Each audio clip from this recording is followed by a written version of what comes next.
ملائكته يصلون على النبي يا أيها الذين آمنوا صلوا عليه وسلموا تسليما اللهم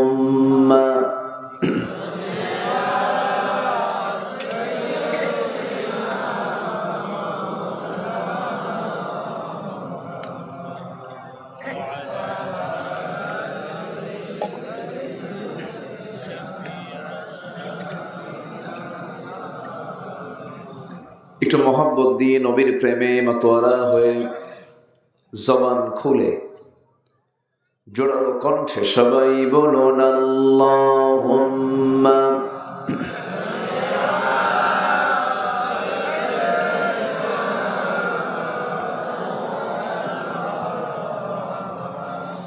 ওয়া আলা আলি সাইয়্যিদিনা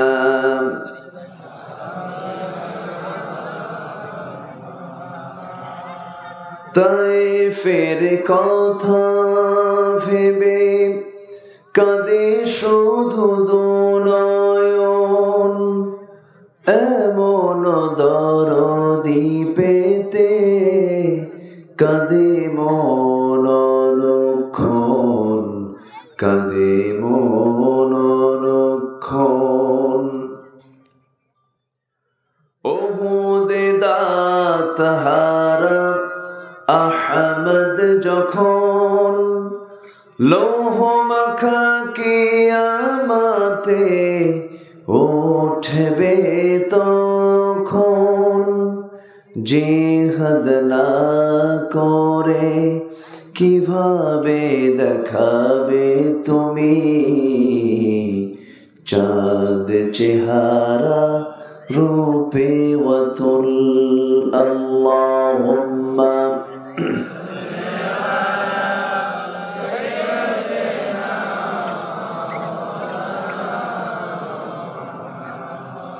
وعلى آله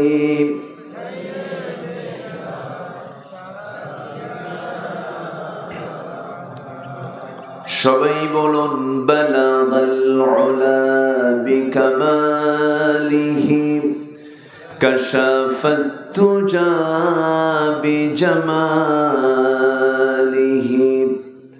হাসনাত জামিউ খিসালিহি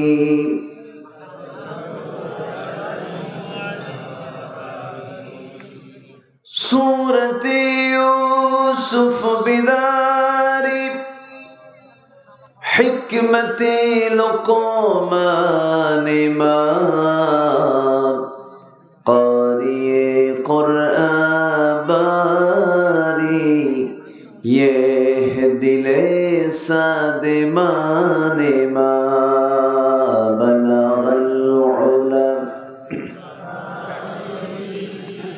كشف التجى بجماله حسنت جميع خصاله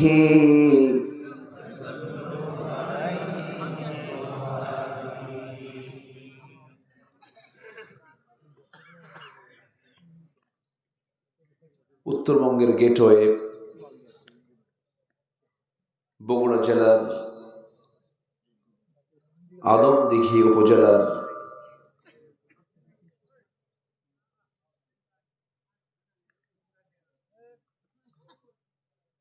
কড়িয়াকন্দপাড়া জামে মসজিদ এবং যুব সংঘ মাহফিল ইন্তজামি কমিটি কর্তৃক আয়োজিত তৃতীয় বার্ষিকী তাফসীরুল কোরআন মাহফিল 2024 16 জানুয়ারিতে অনুষ্ঠিত আজকের এই মহৎ আয়োজনের সম্মানিত সুযোগ্য সভাপতি নন্দিত আলেমে দ্বীন উস্তাজুল আসাতিজা অধ্যক্ষ মাওলানা আব্দুস সামাদ হাফিজাহুল্লাহ, আজকের মাহফিলের বরেণ্য মেহমান, আন্তর্জাতিক খ্যাতিসম্পন্ন মুফাসসির কোরআন, প্রথিতযশা আলেমে দ্বীন, আমার অনুজ মুহতারাম মাওলানা রেজাউল করিম খান হাফিজাহুল্লাহ, আজকের মাহফিল উপস্থিত সম্মানিত মেহমানবৃন্দ, হযরত উলামায়ে কেরাম, ফদলায়ে ইজাম, সামনে উপস্থিত আজকের মাহফিলের প্রধান আকর্ষণ, যাদেরকে নিয়ে আজকের এই সাজানো গোছানো বর্ণাঢ্য আয়োজন, তাওহীদের পতাকাবাহী, কালেমার ঝান্ডাবাহী, দ্বীন ইসলামের নরসারদুল বীর মুজাহিদ, প্রাণ প্রিয় সম্মানিত দ্বীনী ভাইরা, আড়ালে বসে আছেন শ্রদ্ধেয়া সম্মানিতা মা বোনেরা। আলোচনার সূচনায় আনুষ্ঠানিকতার মধ্য দিয়ে আমার পক্ষ থেকে আবারও দিল খোলা সালাম, আসসালামু আলাইকুম ওয়া রাহমাতুল্লাহি ওয়া বারাকাতুহু। সালামের জবাব একটু ভিজা ভিজা মনে হলো। আসসালামু আলাইকুম ওয়া রাহমাতুল্লাহি ওয়া বারাকাতুহু। সবাই কেমন আছেন? আমাকে প্রশ্ন করলেন, আল্লাহ তাআলা আমাকেও আপনার কাতারেই রেখেছেন। বলি আলহামদুলিল্লাহ। কিন্তু খুব ঠান্ডা, আজকে কম।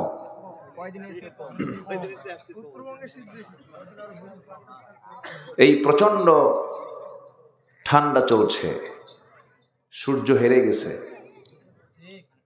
সূর্যের মুখ আমরা দেখতে পাচ্ছি না। ঢাকাও কুয়াশায় ঢাকা পড়ে আছে।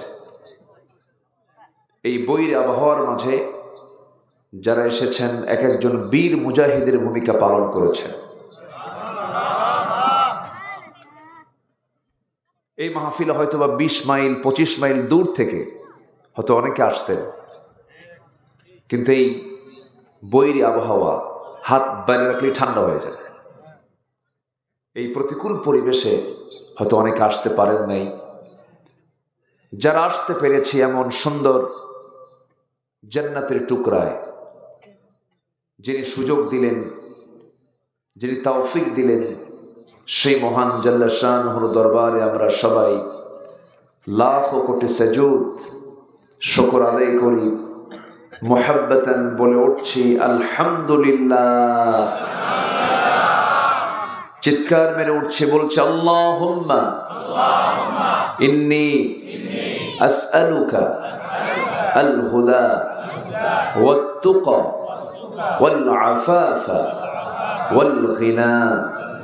সবাই বলি আল্লাহুম্মা লাকা আসলামতু ওয়া বিকা আমানতু ওয়া আলাইকা তাওয়াক্কালতু ওয়া ইলাইকা আনাবতু ওয়া বিকা খাসামতু। আমরা আল্লাহ তাআলার শুকর আদায় করে নিলাম। সম্মানিত হাজিরিন, আমরা সেই কিতাবের আলোচনা শুনতে এসেছি যে কিতাব কোনো ব্যক্তির রচিত নয়, যে কিতাব এই পৃথিবীর কোনো ব্যক্তির দ্বারা লিখিত হয়নি, কেউ রচনা করেনি। এই কিতাব তারই কথা, যিনি আকাশের মালিক, বিস্তৃত জমিনের মালিক,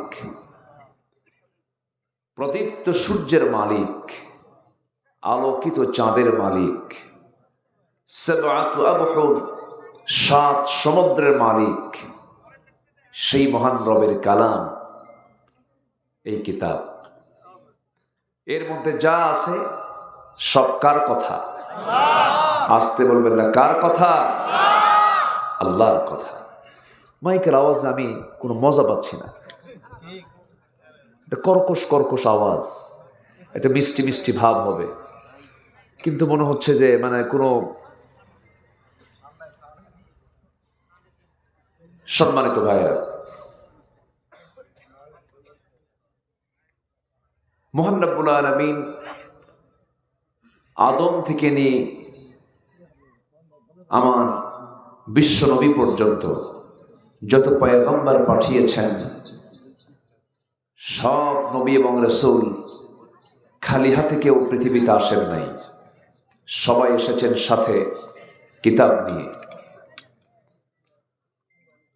আমার নবীর কাছে যে কিতাবটা নাজিল হয়েছে দীর্ঘ 23 বছরে, প্রয়োজনের পরিপ্রেক্ষিতে আল্লাহ তাআলা যে কিতাবটা নাজিল করেছেন, যা কিয়ামত পর্যন্ত মানব জাতির জন্য সকল চাহিদা পূরণ করতে অক্ষম না সক্ষম? অক্ষম না সক্ষম? সক্ষম।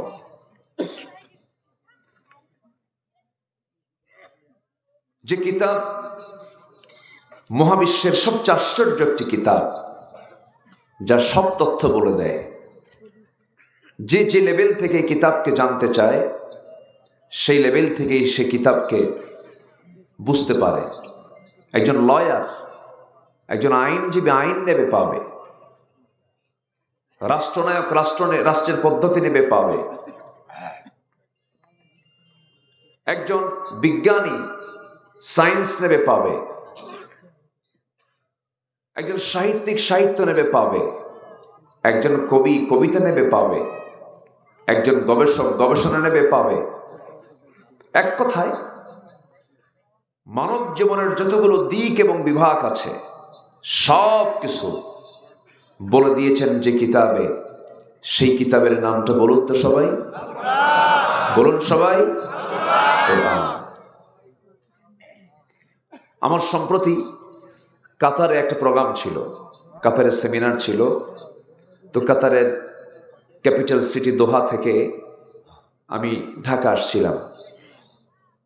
তো বিমানে উইন্ডো সাইডে, জানালার সাইডে বসে আসতেছি, কয়েক হাজার ফিট উঁচা, নিচের দিকে তাকায়া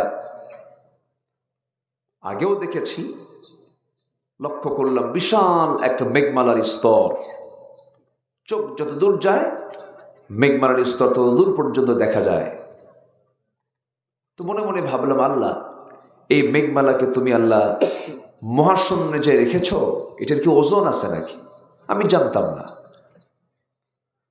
একটু পরে স্টাডি করতে লাগলাম। বিজ্ঞান বলছে কিউমুলাস নামে মেঘমালা আছে, যার ওজন হলো 300 টন। কিউমুলাম্বাস নামে কিছু মেঘমালা আছে যাদের ওজন হলো 10 লক্ষ টন মেঘমালা।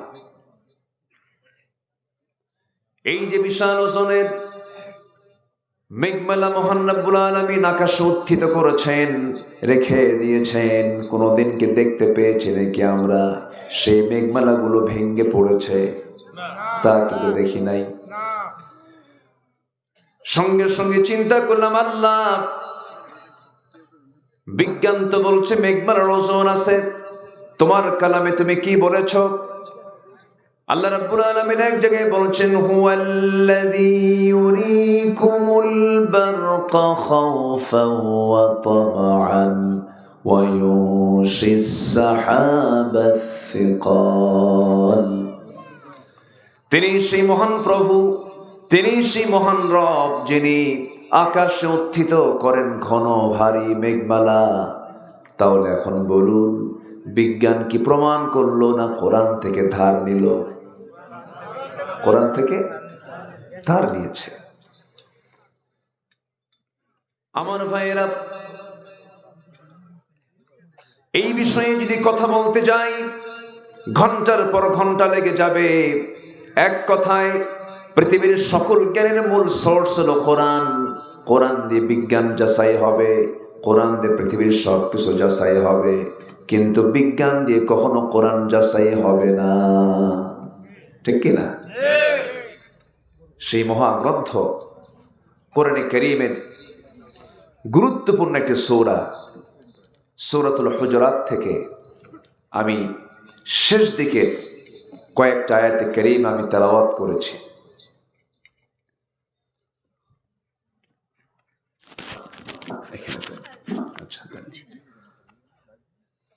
সে আয়াতগুলোকে সামনে রেখে কিছু কথা আমি বলতে চাচ্ছি। আমাকে কি সময় দেওয়া যাবে শেষ পর্যন্ত? সময় দেওয়া যাবে তো ইনশাআল্লাহ। ক্যামেরাগুলো আসে, এরা রেকর্ড করার জন্য আসে। আপনি শুনছেন হাজার হাজার, আর এই ক্যামেরাম্যান এই রেকর্ডগুলো নিয়ে আগামী 7 দিনের ভিতরে পৌঁছে দেবে কোটি কোটি মানুষের কাছে। আলহামদুলিল্লাহ। প্রযুক্তির কল্যাণও আছে, আবার অকল্যাণও আছে। প্রযুক্তির সঠিক ব্যবহার করার দরকার আছে না নাই? এই কোটিকো দরকার নাই। প্লেন ক্লিয়ার আলোচনা, সাউন্ড রাখেন। এই প্রযুক্তির কল্যাণে মানুষ কোরআন দিন কিছু শোনার সুযোগ পাচ্ছে, আবার এই প্রযুক্তির কিছু মিস ইউজে বহু প্রতিভা, বহু যুবক তারা চরিত্র হারিয়ে ফেলছে। অর্থাৎ আমি জাস্ট এক্সাম্পল, গ্লাসে আমি যদি পানি না তুলে, পানি না ঢেলে যদি মদ ঢেলে খাই, গ্লাসের কি দোষ? না যে ঢাললো তার দোষ? যে ঢাললো তার দোষ। মেইন বিষয় হচ্ছে এটার ব্যবহার। অনেকে আবার প্রশ্ন করেন, হুজুর এগুলো কি জায়েজ আছে? চিন্তা করেন, এখনো আমরা কত পিছে আছি। আমরা তালাকের মাসনা নিয়ে ব্যস্ত হয়ে পড়ে আছি। আমরা এখনো নূর মাটি নিয়ে বসে আছি। আমরা এখনো দলিন জল্লিন নিয়ে বসে আছি। ওইদিকে বাইতুল আকসা ইহুদির অবরুদ্ধ করে রেখেছে। সম্মানিত ভাইয়েরা, আসুন আমরা মূল আলোচনার দিকে আস্তে আস্তে চলে যাচ্ছি। সূরাতুল হুজুরাত থেকে আল্লাহ তাআলা শেষের দিকে কি বলছেন, আমি এই বিষয়টা খুব অল্প সময়ের ভিতরে নাতিদীর্ঘ, খুব যে বেশি লম্বা কথা বলবো তাও না, নাতিদীর্ঘ কিছু কথা বলতে চাচ্ছি। ওয়ামা তাওফীকি ইল্লা বিল্লাহ আলাইহি তাওয়াক্কালতু ওয়া ইলাইহি উনীব। সম্মানিত ভাইয়েরা, সূরাতুল হুজুরাত এটা এমন একটি সূরা যে সূরাটা হলো আদবের সূরা, চরিত্র আখলাককে সুন্দর করার সূরা। এই সূরা যদি আমার দেশের প্রত্যেকটি শিক্ষাঙ্গনে যদি সিলেবাসভুক্ত করা হতো, বেয়াদব কোন শিক্ষার্থী বাংলার জমিনে জন্ম নিত না। এমন ইউনিভার্সিটি আছে যে সমস্ত ইউনিভার্সিটির চিত্র দেখলে মনে হয় না যেটা শিক্ষাঙ্গন। শিক্ষার্থী ধর্ষণের সেঞ্চুরি করেছে এমন রেকর্ড আমার দেশে আছে না নাই? আছে। এই চিত্রগুলো, এই রেকর্ডগুলো অন্তত আমার দেশে তৈরি হতো না যদি সূরাতুল হুজুরাতের মতো এই সূরাগুলোকে যদি সিলেবাসভুক্ত করা হতো।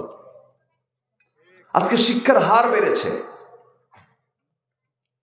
কিন্তু শিক্ষার হার বাড়লেও নৈতিকতার মান ঊর্ধ্বমুখী না নিম্নমুখী? নিম্নমুখী। আজকে শিক্ষার হার বেড়েছে, পিতামাতার সেবার হার বেড়েছে না কমেছে? কমেছে। বাপ দুঃখ করে বলে, সন্তানকে ডাক্তার কেন বানালাম, যদি চাষা বানাতাম তাও তো আমার খেদমত করতো। ইঞ্জিনিয়ার কেন বানালাম, যদি ইঞ্জিনিয়ার না বানায় যদি রাখতাম অন্তত আমার শেষ বয়সে বৃদ্ধাশ্রমে থাকা লাগবে। এই দুনিয়াতে বহু সার্টিফিকেট পাওয়া যায়। ইউপি চেয়ারম্যানের কাছে যাবেন, ইউপি কার্যালয়ে যাবেন, চারিত্রিক সনদ দেবে, নাগরিকত্ব সনদ দেবে, গাঁজা খায় তাও চারিত্রিক সনদ পায়। কিন্তু আল্লাহ বলছেন, বান্দারে এমন কিছু গ্রন্থি অর্জন করে আয়, আমি তো আমার দফতর থেকে চারিত্রিক সনদ দিয়ে দেব। আল্লাহ ইন্নামাল মুমিনুনা আল্লাযীনা আমানু বিল্লাহি ওয়া রাসূলিহি সুম্মা লাম ইয়ারতাবু ওয়া জাহাদু বিআমওয়ালিহিম ওয়া আনফুসিহিম ফি সাবিলিল্লাহ। জোরে বলুন আল্লাহু আকবার। আমার বন্ধুগণ, প্রকৃত মুমিন কারা? আল্লাহ রাব্বুল আলামিন তা তুলে ধরেছেন। আমার দেশে বহু ইমানদার আছে, নামাজ পড়ে না কিন্তু ইমানদার, এমনকি নাম পর্যন্ত হলো ইমান আলী। নাম কি? ইমান আলী। কম কথা না কিন্তু ইমান আলী, কিন্তু নামাজ পড়ে না। নাম হলো রমজান আলী, রমজান মাসে দুপুরবেলা ভাত খায়। নাম হলো হিম্মত আলী, সাইকেলের চাকা বাস চলে শীত হয়ে পড়ে।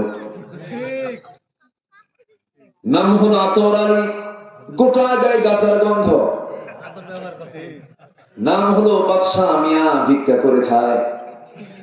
নাম হলো খোকা মিয়া, বয়স 90 বছর। নাম দিয়ে তো কোনো কাজ হবে না, নাম দিয়ে জান্নাত পাওয়া যাবে না, বংশ দিয়ে জান্নাত পাওয়া যাবে না, চেহারার সৌন্দর্য নিয়ে জান্নাত পাওয়া যাবে না।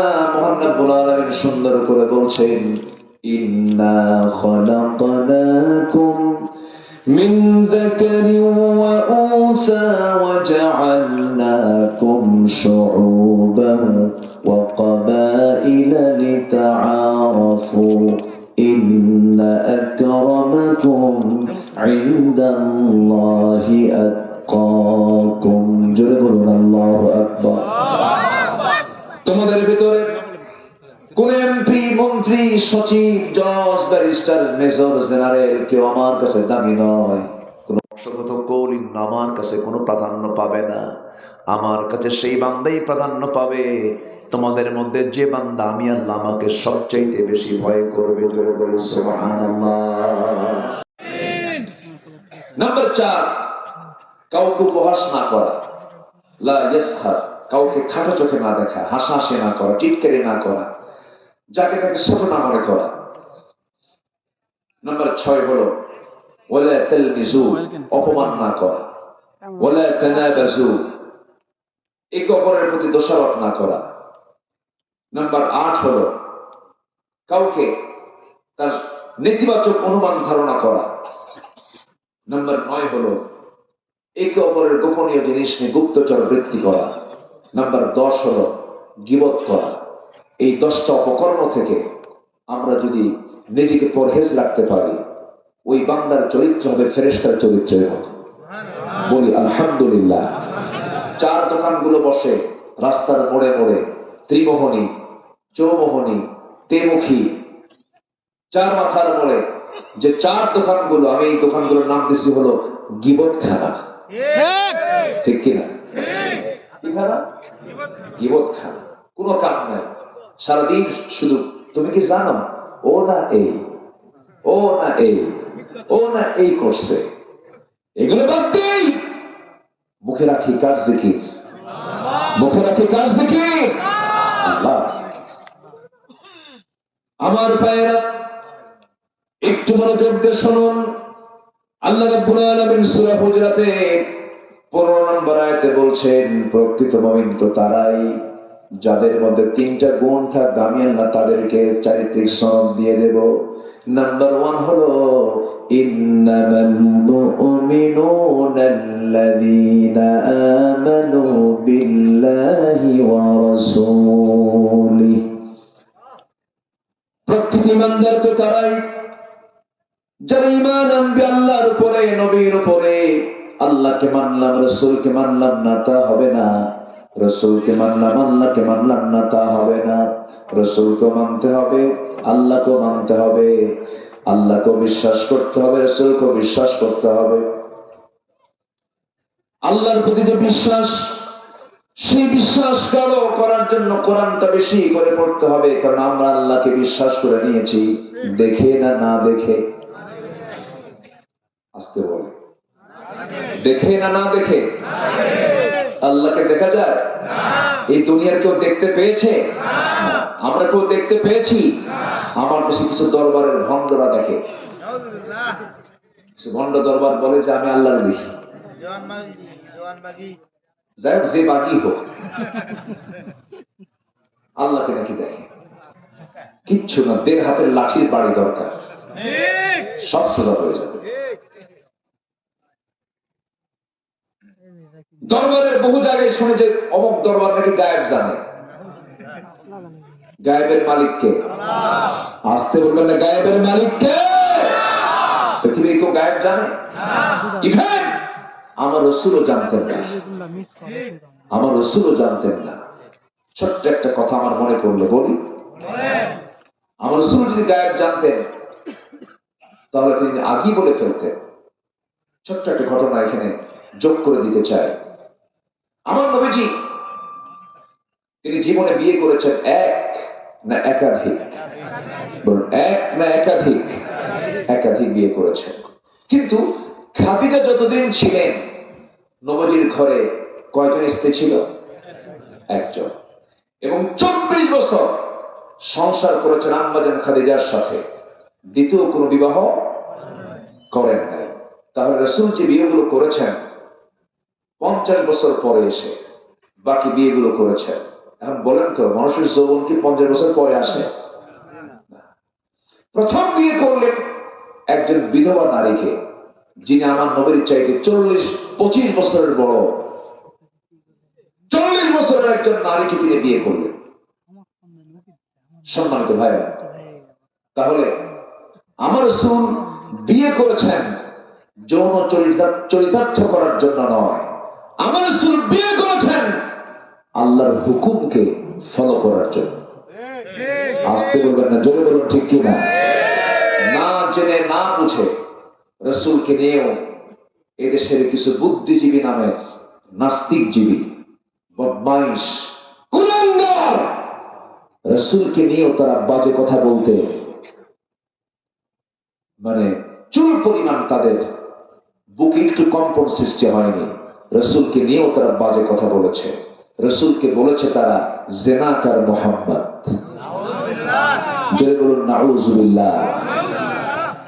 কয়েক ডজন এই নাস্তিকগুলো রুটিন ওয়ার্কের মতো এই কাজগুলো করে যাচ্ছে। একদিন অবশ্যই বিচার হবে, হবে না? হবে না? জোরে বলুন ইনশাআল্লাহ। আর জোরে বলুন ইনশাআল্লাহ। আমার রাসূলের একজন স্ত্রী ছিলেন আম্মাজান আয়েশা সিদ্দিকা রাদিয়াল্লাহু তাআলা আনহা। তিনি ছিলেন একমাত্র কুমারী, তাছাড়া সবাই ছিলেন বিবাহিতা। আমার নবীর চাইতে অনেকেই বেশি বড় ছিলেন। একমাত্র আম্মাজান আয়েশা, তিনি ছিলেন কম বয়সী। আল্লাহ তাআলা তাকে বিয়ে করার জন্য আল্লাহ নিজে অর্ডার দিয়েছেন। জোরে বলে সুবহানাল্লাহ। আম্মাজান আয়েশাকে তিনি বিয়ে করেছেন আল্লাহর নির্দেশে। সেই আম্মাজান আয়েশা সিদ্দিকা রাদিয়াল্লাহু আনহার সাথে আমার নবীজি তাকে সাথে করে নিয়ে কোন একটা অভিযানে বের হলেন। অভিযান শেষ করে তিনি মদিনার দিকে রওনা দিচ্ছেন। আমার রাসূল কিন্তু যুদ্ধের ময়দানে বউকে সাথে নিয়ে যেতেন। বউকে সাথে নেওয়া সুন্নাহ, বলি আলহামদুলিল্লাহ। বউকে সাথে নেওয়া কি সুন্নাহ? বউকে সাথে নিয়ে চলবেন, নিরাপত্তা নিশ্চিত হয়ে যাবে, চোখের গুনাহ হবে না, অনেক গুনাহ থেকে বেঁচে থাকা যাবে। বউ হলো ঈমানের পাহারাদার।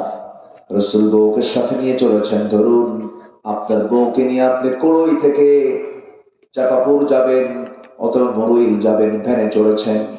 যদি আপনার সামনে কোনো বেগানা নারী যদি আপনার সামনে চলে আসে, বউয়ের সামনে যদি ওই মহিলার দিকে যদি আপনি 29 সেকেন্ড চায় থাকেন, বউ যদি দেখে এই তো খবর আছে। আমার ভাইয়েরা, বহু পরিবারের পাহারাদার, বুকের সাথে আমার রাসূল চলেছেন। আমার নবীজি তাবুক অভিযান থেকে ফেরার পথে আম্মা জান আয়েশাকে নিয়ে যুদ্ধের ময়দান থেকে মদিনার দিকে আসতেছিলেন। রাসূল বলে দিলেন, সাহাবীরা শোনো, আমরা তো অভিযান থেকে মদিনার দিকে ফিরে আসতেছি। আমি একজন সাহাবীকে দায়িত্ব দিলাম, সাফওয়ান এদিকে আসো, তোমার দায়িত্ব হলো আমরা সবাই যখন চলে আসবো মদিনার দিকে, যদি কেউ বাদ পড়ে যায়, রাস্তায় কেউ তো বাদও পড়ে যেতে পারে, সেই বাদ পড়া লোকগুলোকে, সাহাবীগুলোকে তুমি সঙ্গে করে নিয়ে তুমি নিয়ে চলে আসবে মদিনায়। এটা তোমার দায়িত্ব। বাদ তো কেউ পড়ে নাই, বাদ পড়েছে মিসেস মুহাম্মদ সাল্লাল্লাহু আলাইহি ওয়াসাল্লাম, আম্মা জান আয়েশা বাদ পড়েছে। তিনি কেমনে বাদ পড়লেন? আসতে নিয়ে আমার নবীজির স্ত্রী আম্মা জান আয়েশা সিদ্দিকা, তার প্রকৃতির চাপ চাপলো। প্রকৃতির ডাকে সাড়া দেওয়ার জন্য তিনি উটের পিঠ থেকে নামলেন। উটের পিঠে হাওদা ছিল, পালকি ছিল, পালকি থেকে তাকে নামিয়ে দেওয়া হলো। নেমে তিনি আড়ালে চলে গেলেন, শৌচ কার্য সম্পন্ন করলেন। শৌচ কার্য সম্পন্ন করে ফিরে আসার পথে তার একটু দেরি হয়ে গেল। এইদিকে যিনি দায়িত্বপ্রাপ্ত সাহাবী, ওই হাওদাটা, ওই পালকিটা তিনি তুলে উটের পিঠে উঠায় দিয়েছেন। আম্মা জান আয়েশা সেই সময় এত চিকন ছিলেন, হাওদার মধ্যে থাকলেও যে ওজন, না থাকলেও সে ওজন। সাহাবী টের পান নাই। এইদিকে উটের পিঠে পালকি উঠায় দেয়া, হাওদাটা উঠায় দিয়ে সব চলে গেছে, কেউ আর নাই। আম্মা জান আয়েশা সিদ্দিকা রাদিয়াল্লাহু তাআলা আনহা, তিনি সেই সময় গন্তব্য জায়গায় এসে দেখেন কেউ নাই, সব চলে গেছে। তিনি চাদরটা মুড়ি দিয়ে আড়াল করে, পর্দার নিয়ম রক্ষা করে তিনি করলেন কি, এক জায়গায় চুপ মেরে বসে থাকলেন, ভরসা করলেন আল্লাহ তাআলার উপরে। এমন সময় ওই দায়িত্বপ্রাপ্ত সাহাবী দূর থেকে পরখ করে চিনতে পারলেন না, কাছে এসে তিনি তাকে চিনে ফেললেন, কারণ পর্দার আয়াত নাযিল হওয়ার আগে তিনি তাকে দেখেছিলেন।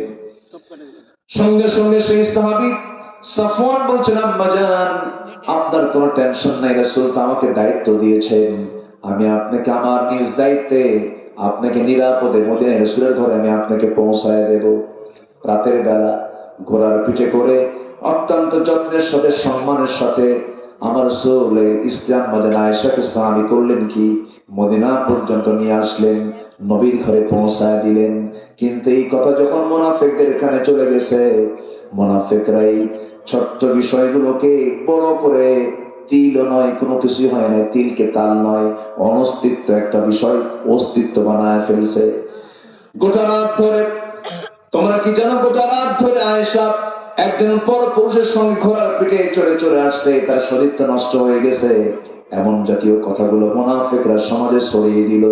গোটা মদিনার আকাশে বাতাসে কথাগুলো ভাসতেছিল। নবীর কানে যখন এমন কথা যখন নবীর কান পর্যন্ত চলে এলো, আমার নবী আস্তে করে আম্মা জান আয়েশাকে ডাক দিয়ে বলছেন, আয়েশা শোনো, তোমার ব্যাপারে কি যেন শুনলাম, কি যেন আমার কানে এসেছে, গোটা মদিনার টক টক হয়ে গেছে। এই মুহূর্তে আয়েশা, আমার মনে হয় তোমার উচিত আমার ঘরে না থেকে তোমার বাবার ঘরে চলে যাওয়া। মেয়েদের বিয়ের পরে শ্রেষ্ঠ ঘর বাবার ঘর না স্বামীর ঘর? বাবার ঘর না স্বামীর ঘর? স্বামীর ঘর। কিন্তু রাসূল বললেন, আয়েশা তুমি তোমার বাবার ঘরে চলে যাও। আমার রাসূল যিনি গায়েব জানতেন, রাসূল বলতেন, আয়েশা যা শুনতেছি সব ভুয়া, তুই থাক। কি ঠিক আছে না? ঠিক আছে কিনা বলেন? আমি কি কথা বলবো? আজকে ঘড়ি এত ঘুরতেছে কেন?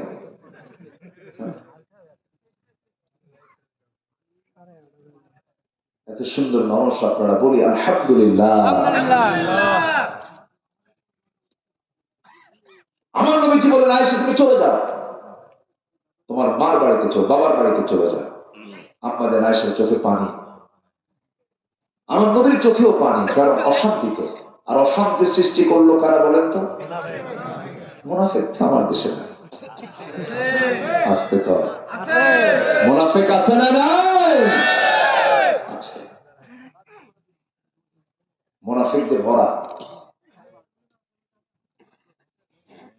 আমার বন্ধুগণ, আম্মা যারা এসে বলছেন, ইয়া রাসূলুল্লাহ, আপনি আমাকে অর্ডার দিয়েছেন, আমি যেতে বাধ্য, আমি চলে যাচ্ছি বাবার ঘরে, তবে আমি আপনাকে একটা কথা বলে যাচ্ছি, আপনার আমার যে বিয়ের ফয়সালা এই দুনিয়াতে হয় না, আমার আপনার বিয়ের ফয়সালা হয়েছে আসমানে।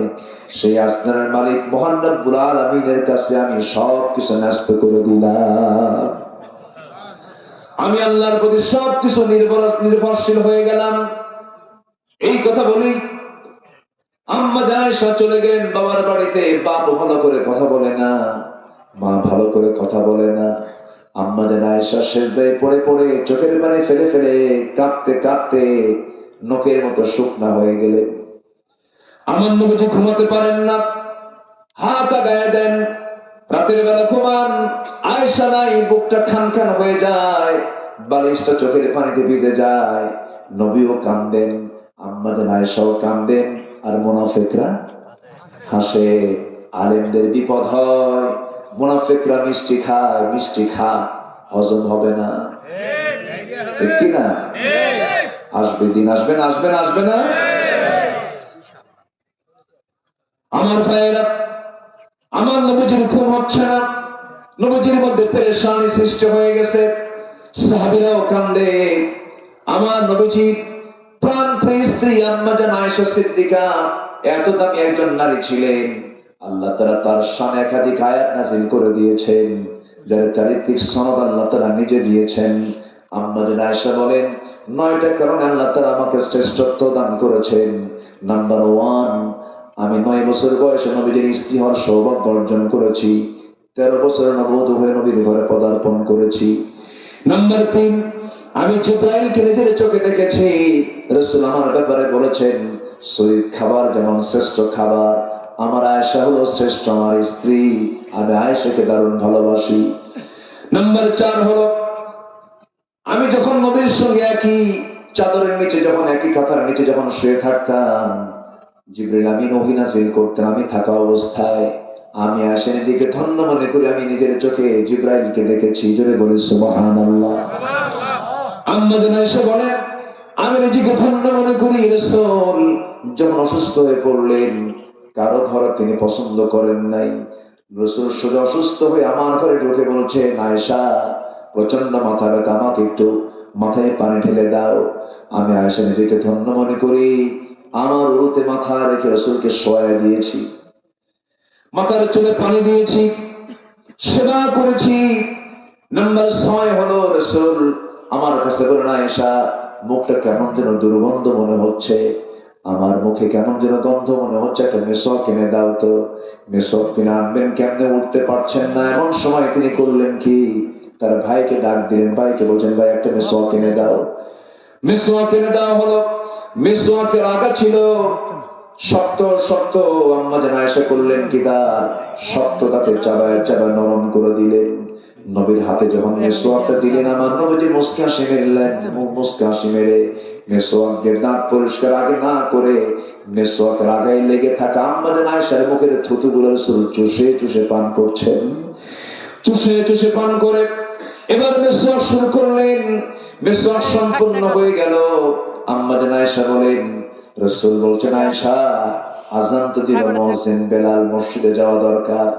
সো অবস্থা থেকে যখন উঠতে নিলেন, মাথা চক্কর মেরে পড়ে যেতে নিলেন, আম্মা জান আয়েশা তাকে ধরে ফেললেন। ধরে ফেলে বলছেন, ইয়া রাসূলুল্লাহ, কি জামাতে নামাজ পড়ার মতো ফিটনেস আপনার নাই, শারীরিক ক্ষমতা আপনার নাই, আপনি নামাজ জামাতে পড়তে পারবেন না। রাসূল পেরেশান হয়ে গেলেন। রাসূল বলছেন, আয়েশা আমার মুসল্লায় কে দাঁড়াবে, তাহলে তোমাকে জানিয়ে দিচ্ছে, আমার মুসল্লায় কেউ দাঁড়াবে না, আমার মুসল্লায় দাঁড়াবে আমার প্রিয় সাহাবী আমার আবু বকর। আমার আবু বকর নামাজে দাঁড়াবে, আমার মুসল্লায় দাঁড়াবে।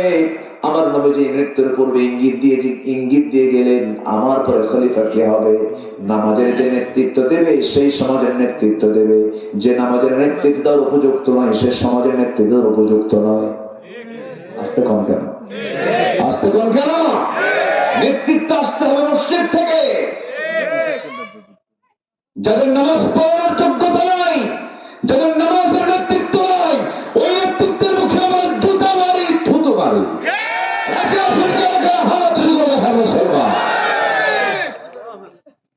স্লোগান দেন না, দেন স্লোগান দেন।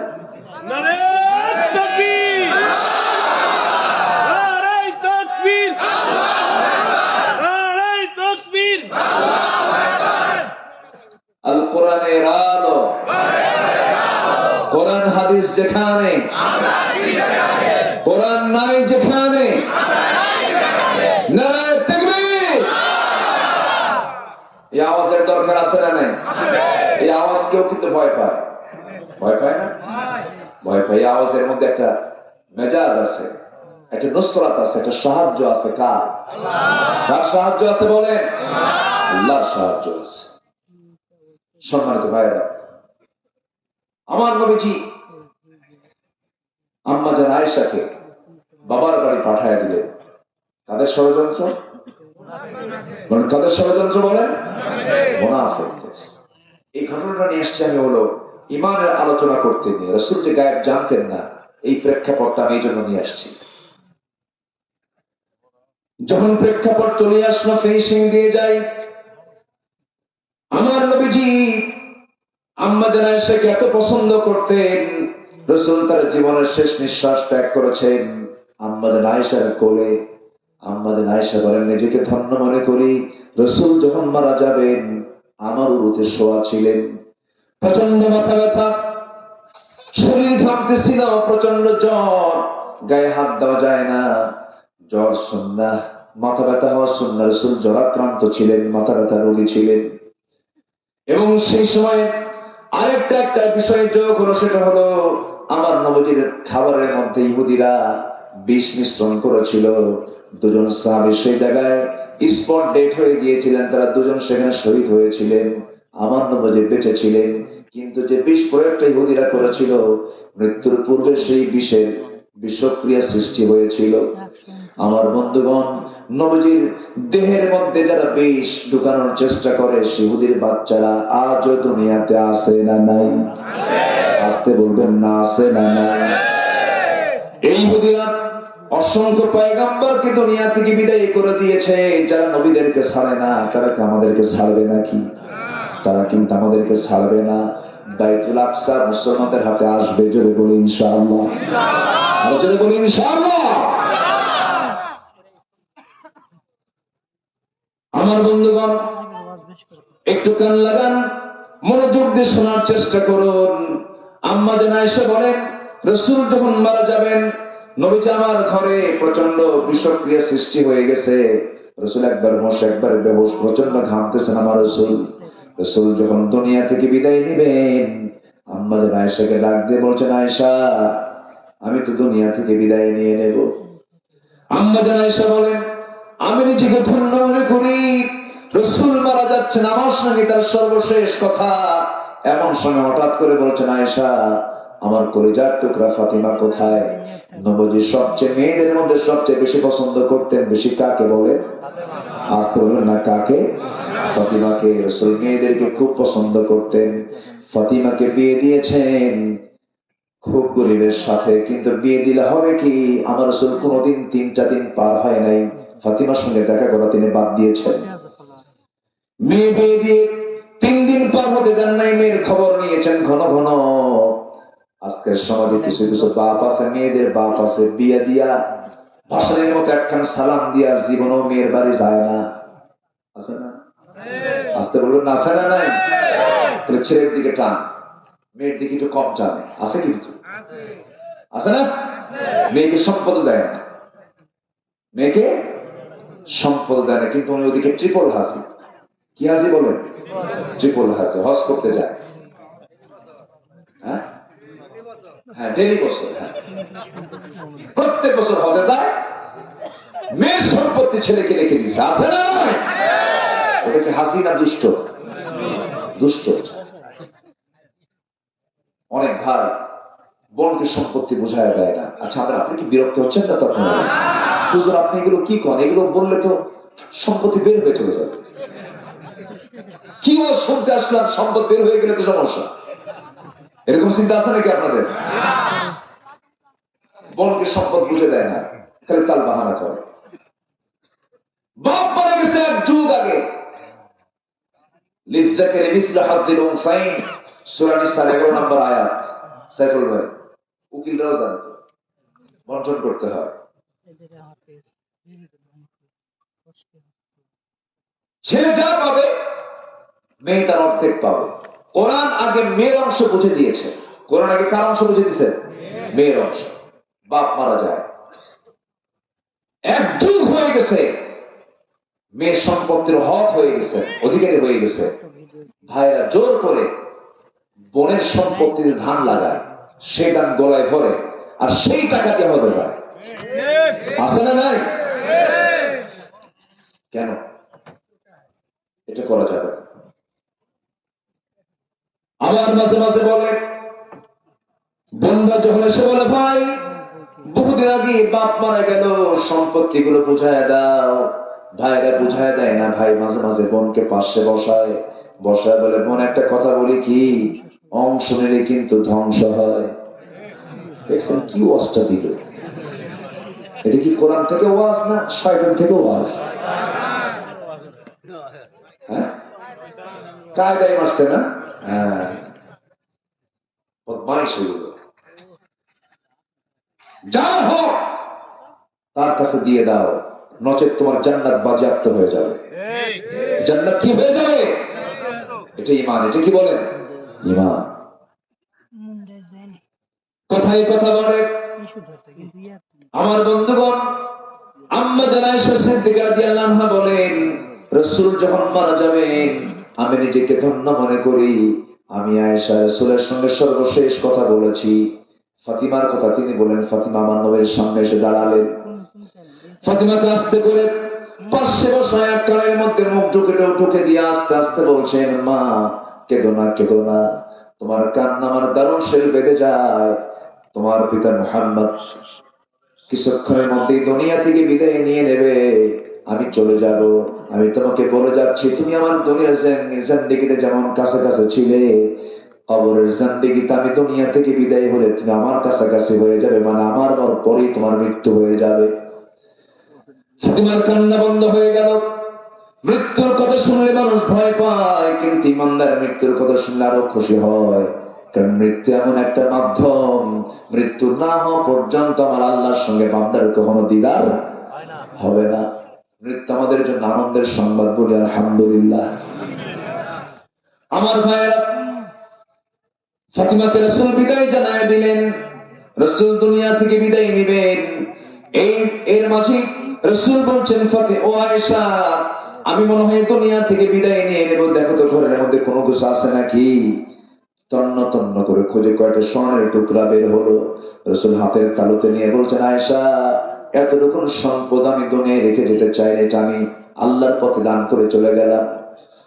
আমার নবীজি এরপরে বলছেন, আয়েশা রে, মালাকুল মউত যে কোনো মুহূর্তে আমার সামনে হাজির হয়ে যাবে। আমি তোমাকে একটা মেসেজ দিয়ে যাচ্ছি, আমি উম্মতকে দারুণ ভালোবাসি, উম্মতকে আমি দারুণ মহব্বত করি। আমার উম্মতদেরকে সর্বশেষ একটা মেসেজ দিয়ে দিবা, আমার উম্মতরা যেন কখনো 5 ওয়াক্ত নামাজ না ছেড়ে দেয়।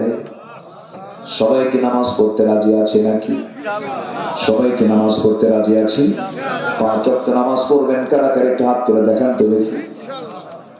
জোরে বলি ইয়া আল্লাহ, আর জোরে বলি ইয়া আল্লাহ। আমাদেরকে 5 ওয়াক্ত সালাত আদায় করা তৌফিক তুমি আল্লাহ দিয়া দাও। জোরে বলি আমিন, আরো জোরে আমিন, আরো জোরে আমিন। সম্মানিত ভাই, ঈমান আনতে হবে আল্লাহর উপরে, নবীর উপরে, আংশিক না পুরোপুরি? পুরো। রাসূলকে শুধু নামাজে মানবেন, রাসূলকে সমাজে মানবেন না। রাসূলকে নামাজে মানবেন, চোখের সুরমায় মানবেন, দাড়িতে মানবেন, লেবাসে মানবেন, দাঁত ভঙ্গায় মানবেন না। এটার নাম ঈমান নয়, এটা প্রতারণা, এটা মুনাফিক। যার আদর্শ নবীর আদর্শ নয়, যার চেতনা নবীর চেতনা নয়, সে ব্যক্তির ঈমান প্রশ্নবিদ্ধ। সে ব্যক্তির ঈমান কখনো নির্ভুল হতে পারে। সম্মানিত ভাই, আল্লাহ তাআলা ঈমানের পরে আবার আরেক কথা বলছেন ঈমানকে মজবুত করার জন্য, সুম্মা লাম ইয়ারতাবু, যারা ঈমান আনার পরে যারা সন্দেহ করবে না। পরকাল কি আছে না হুজুররা কয়? এই কথা কি বুঝতেছেন আপনারা? এই যে সন্দেহ, এই সন্দেহ তখনই কাজ করে যখন তার ভিতরে এই কিতাবের জ্ঞান না থাকে। এই জন্য আল্লাহ তাআলা প্রথম হুকুম দিয়েছেন নামাজ নয়, প্রথম হুকুম দিয়েছেন রোজা নয়, প্রথম যে ওহীটা নাজিল হয়েছে সেটা কি বলেন তো? পড়ো। বলেন কি? বলেন বলেন তো। পড়ো। কার নামে? আসতে বলবেন না, কার নামে? আল্লাহর নামে পড়ো। আমার ভাইয়েরা, বেশি করে পড়তে হবে, জানতে হবে। বুড়া চাচা বয়স 70 বছর যদি বলি চাচা কোরআনটা পড়েন, বাবা মুখে আসে না, পারি না, উচ্চারণ হয় না। কিন্তু যদি বলি চাচা আদমদিঘির পৌরসভার সামনে আপনার 10 কাঠা জায়গা আছে, সেই 10 কাঠা জায়গার দাগ নাম্বার কত? 93। ঠিক আছে না? কোন পুকুরের কোন দাগ নাম্বার কত, খতিয়ান কত, মাঠ পর্সা কত, সব নাম্বার গুলো তার টনটনা মুখস্থ। কিন্তু যখন বলি চাচা কোরআনটা পড়তে পারেন নাকি, বাবা মুখে আসে না। কিন্তু চাচা আপনি তো ভুলে গেলেন, দুনিয়ার দাগ নাম্বার ভুললেন না, কিন্তু আপনার জান্নাতের দাগ নাম্বার ভুলে থাকলেন। কোরআন তো এমন একটা কিতাবের নাম যে কিতাবের মধ্যে জান্নাতের দাগ নাম্বার খুঁজে পাওয়া যায়। জান্নাতের দাগ নাম্বার কোরআনে আছে না নাই? দাগ নাম্বার গুলো খুঁজে খুঁজে বের করে, জান্নাতের লাইন গুলো খুঁজে খুঁজে বের করতে হবে দুনিয়াতেই, নচেত মারা যাওয়ার পরে আর খুঁজে পাওয়া যাবে না। দুনিয়া থেকে বিদায় হওয়ার আগেই জান্নাতের রাস্তাগুলো চিনে চিনে নিতে হবে, কোরআন দিয়ে চিনে চিনে নিতে হবে। কোরআন তেমন একটা মানচিত্রের নাম, যে মানচিত্র ভালো করে পড়তে পারলে বান্দা দুনিয়াতে বসেই জান্নাতের দরজাটা দেখতে পারবে, জান্নাতের সমস্ত কিছু সে দেখতে পারবে। এটা এমন একটা আয়না, যে আয়নায় চোখ রাখলে বান্দা দুনিয়াতে বসেই জান্নাত জাহান্নামের দৃশ্যগুলো দেখতে পারে। আমার বন্ধুগণ, জান্নাত খুব সহজ একটা বিষয়, শুধু একটা বিষয় ক্লিয়ার করব আমরা, সেটা হলো আমার বন্ধুগণ তাসকিয়াতুন নফস, নফসের শুদ্ধতা আমরা নিয়ে আসবো। হারামকে হারাম বলবো, হালালকে হালাল বলবো, ন্যায়কে ন্যায় বলবো, অন্যায়কে অন্যায় বলবো, প্রহিবিটেডকে প্রহিবিট বলবো, লেজিটিমেটকে লেজিটিমেট বলবো। হারামকে হালালের সঙ্গে সংযুক্ত করবো না, মিশ্রণ করব না। যদি কোনো বান্দা হারামকে না বলে, আল্লাহ তার জন্য জাহান্নামকে না বলবেন। যদি বান্দা জান্নাত, যদি বান্দা হালালকে হ্যাঁ বলে, আল্লাহ তাআলা তার জন্য জান্নাতকে হ্যাঁ বলবেন। হারামকে না বলে হালালকে গ্রহণ করে বান্দা যদি দুনিয়া থেকে বিদায় হয়, ওই বান্দার জন্য আল্লাহর 8টা জান্নাত অপেক্ষা করছে। বলে বলে সুবহানাল্লাহ। সব জানবো আমরা কোন কিতাব থেকে? বলে আসতে বলবেন না, কোন কিতাব থেকে? কোরআন থেকে আমরা জানবো। এই জন্য আমরা সন্তানদেরকে কোরআন শেখাবো, নিজেও শিখবো, পরিবারকে শিখাবো। বউকে বলবো, বউ আমার সকালবেলা নাস্তা হবে, তোমার নামাজ বাদে খাবো না। দুপুরবেলার খাবার তৈরি হবে, তোমার নামাজ বাদে খাবো না। রাতের বেলা খাবার প্রস্তুত হবে, তোমার নামাজ বাদে খাবো না। এমন করে আপনি পরিবেশটা তৈরি করুন। সন্তানদের প্রথম সবক হবে নামাজ। কোরআন দিনটা শুরু হবে নামাজ দিয়া, তারপরে দিনটা শুরু হবে কোরআন দিয়া। প্রত্যেকটা বাড়িতে বাড়িতে যদি এমন পরিবেশ তৈরি হতো, আল্লাহর কসম করে বলি সমাজটা জান্নাতের টুকরা হয়ে যেত। ধরুন এই কই কি পাড়া, আখন্দ পাড়া, এই গ্রামকে আপনি আদর্শ গ্রাম তখন বলতে পারবেন। সব ঘরে ঘরে মাস্টার্স পাস করেছে, এটাকে আদর্শ বলতে পারবেন না। সবাই শিক্ষিত, এটাকে আদর্শ বলতে পারবেন না। আদর্শ গ্রামের 1 নম্বর বৈশিষ্ট্য হলো, সেই গ্রামের যে মসজিদটা আছে, সেই মসজিদের যদি ফজর নামাজের মুসল্লি যদি জোহরের চাইতে বেশি হয়, বুঝতে হবে সেই গ্রামটা হয়ে গেছে আদর্শ গ্রাম। কথা বোঝা যায়? আজকে যুব সমাজ যারা আজকে মাহফিলটার ডাক দিয়েছেন, আমি তাদের উদাত্ত আহ্বান জানাবো, নামাজ বাস্তবায়ন কমিটি বানান। ঠিক আছে না? অনেক আইডিয়া দিলাম। নামাজ বাস্তবায়ন কমিটি বানান, খাতায় লেখেন এই গ্রামের কোন কোন যুবকদের নামাজ যাদের উপরে ফরজ, কারা কারা নামাজ পড়ে না তাদের তালিকা করেন, সুন্দর করে প্ল্যান করেন, সুন্দর করে হিকমতপূর্ণ দাওয়াত দেন। তাদেরকে নিয়ে বসেন, নার্সিং করেন, বুঝান। আপনি বুঝাবেন, আল্লাহর কসম করে বলি, ওয়াল্লাযীনা জাহাদু, যে চেষ্টা করে আমি তার জন্য পথ খুলে দেই। এই গ্রামের যদি প্রত্যেকটা সদস্য যদি মসজিদমুখী হয়ে যায়, নামাজমুখী হয়ে যায়, একটা মার্কেটের দোকানদার সমিতি থাকে, সমিতির সভাপতি যদি বলে আজান যখন হবে সব দোকানের শাটার বন্ধ, আল্লাহু আকবার, সমাজ তেমন করে পরিবর্তন করতে হবে। অনেক যুব সমাজ মাহফিলের ডাক দেয়, কিন্তু যুবকরা নিজেরা নামাজ পড়ে না। আচ্ছা, মাহফিল করে হুজুর, মাহফিল করে আবার নামাজ পড়তে হবে, কি কথা কি বুঝতেছেন? ওয়াজ শুনে ফজর নামাজ পড়ে না। ফজর ওয়াজ তো শুনতে খুব মজা, খুব ভালো লাগে হুজুর, কিন্তু ফজর নামাজের সময় হুজুর পানি ঠান্ডা। কাম তো হলো না। বাস্তবতায় চলে আসতে হবে, আমল আখলাকের পরিবর্তন আনতে হবে, নিজের জীবনকে চেঞ্জ করে নিতে হবে, সমাজকে পরিবর্তন করতে হবে। এই দায়িত্ব একার না সবার? আসতে বলবেন, একার না সবার? সবার দায়িত্ব। আমার ভাইয়েরা, এই জন্য কোরআন চর্চাটা বাড়ানো দরকার, দিন চর্চা বাড়ানো দরকার। আমার নবীজি মসজিদের ভিতরে নামাজ পড়েছেন, সেখানে তিনি স্টাডি করেছেন, সবাইকে তিনি শিখেছেন, শিখিয়েছেন। রব্বানা বা'আথ ফীহিম রাসূলাম মিনহুম ইয়াতলু আলাইহিম আয়াতিকা ওয়া ইউআল্লিমুহুমুল কিতাবা ওয়াল হিকমা ওয়া ইউযাক্কিহিম ওয়া ইউআল্লিমুহুমুল কিতাব।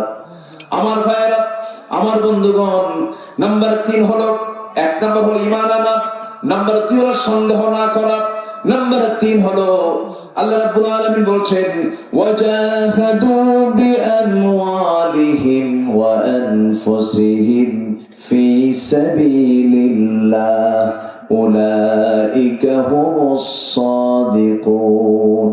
জোরে বলুন আল্লাহু আকবার। নাম্বার 3 হলো যারা জিহাদ করবে জান মাল দিয়া। কার পথে? আসতে বলবেন না, কার পথে? জিহাদ করব আমরা কাদের বিরুদ্ধে, সেই কথা কোরআনে আছে না নাই? অনেকে বলে জিহাদ তো এই যুগে নাই, যেরকম নাউজুবিল্লাহ। এই সমস্ত মিথ্যা কথাগুলো তারা বলে বেড়ায়। জিহাদ ছিল, আছে, থাকবে। আবু জেহেল ছিল, আছে, থাকবে। সে আবু জেহেলদের মোকাবেলা করার জন্য, মুনাফিকদের মোকাবেলা করার জন্য অবশ্যই তৎপর থাকতে হবে, অবশ্যই সজাগ থাকতে হবে, অবশ্যই সতর্ক থাকতে হবে। দিন তেমনি এমনি আসে নাই। আমার নবীর 23 বছরের জিন্দেগি আমাকে আপনাকে ফলো করতে হবে। 13 বছর মক্কায় ছিলেন, মার দিয়েছেন না মার খেয়েছেন? মক্কা কি মার দিয়েছেন না মার খাইছেন? মার খাইছেন, অজ্ঞান হয়ে গেছেন। তায়েফে মার খেয়েছেন, কি মারটা রাসূল খেলেন? জীবনে সবচেয়ে বেশি রক্ত ঝরেছে দুইটা জায়গায়, একটা হলো তায়েফ, আরেকটা হলো উহুদ। আমার নবীর শরীর থেকে এত পরিমাণ রক্ত ঝরেছে যে রক্ত শূন্যতে রাসূল পড়ে গেছেন। বিশ্বনবীর মতো মানুষের দেহ থেকে রক্ত ঝরেছে। ইসলাম এমনি এমনি আসে নাই। তায়েফের ময়দানে আমার নবীজি দাওয়াত দিতে গেছেন কালিমাত, আমার রাসূলকে ফুল দেয় নাই। ওই তায়েফের রাসূলকে, আমার রাসূলকে ফুল দিয়েছে না পাথর দিয়েছে? পাথর দিয়েছে। আর আসেন দোয়া করে দিই নাকি? এই যে উঠে যায়,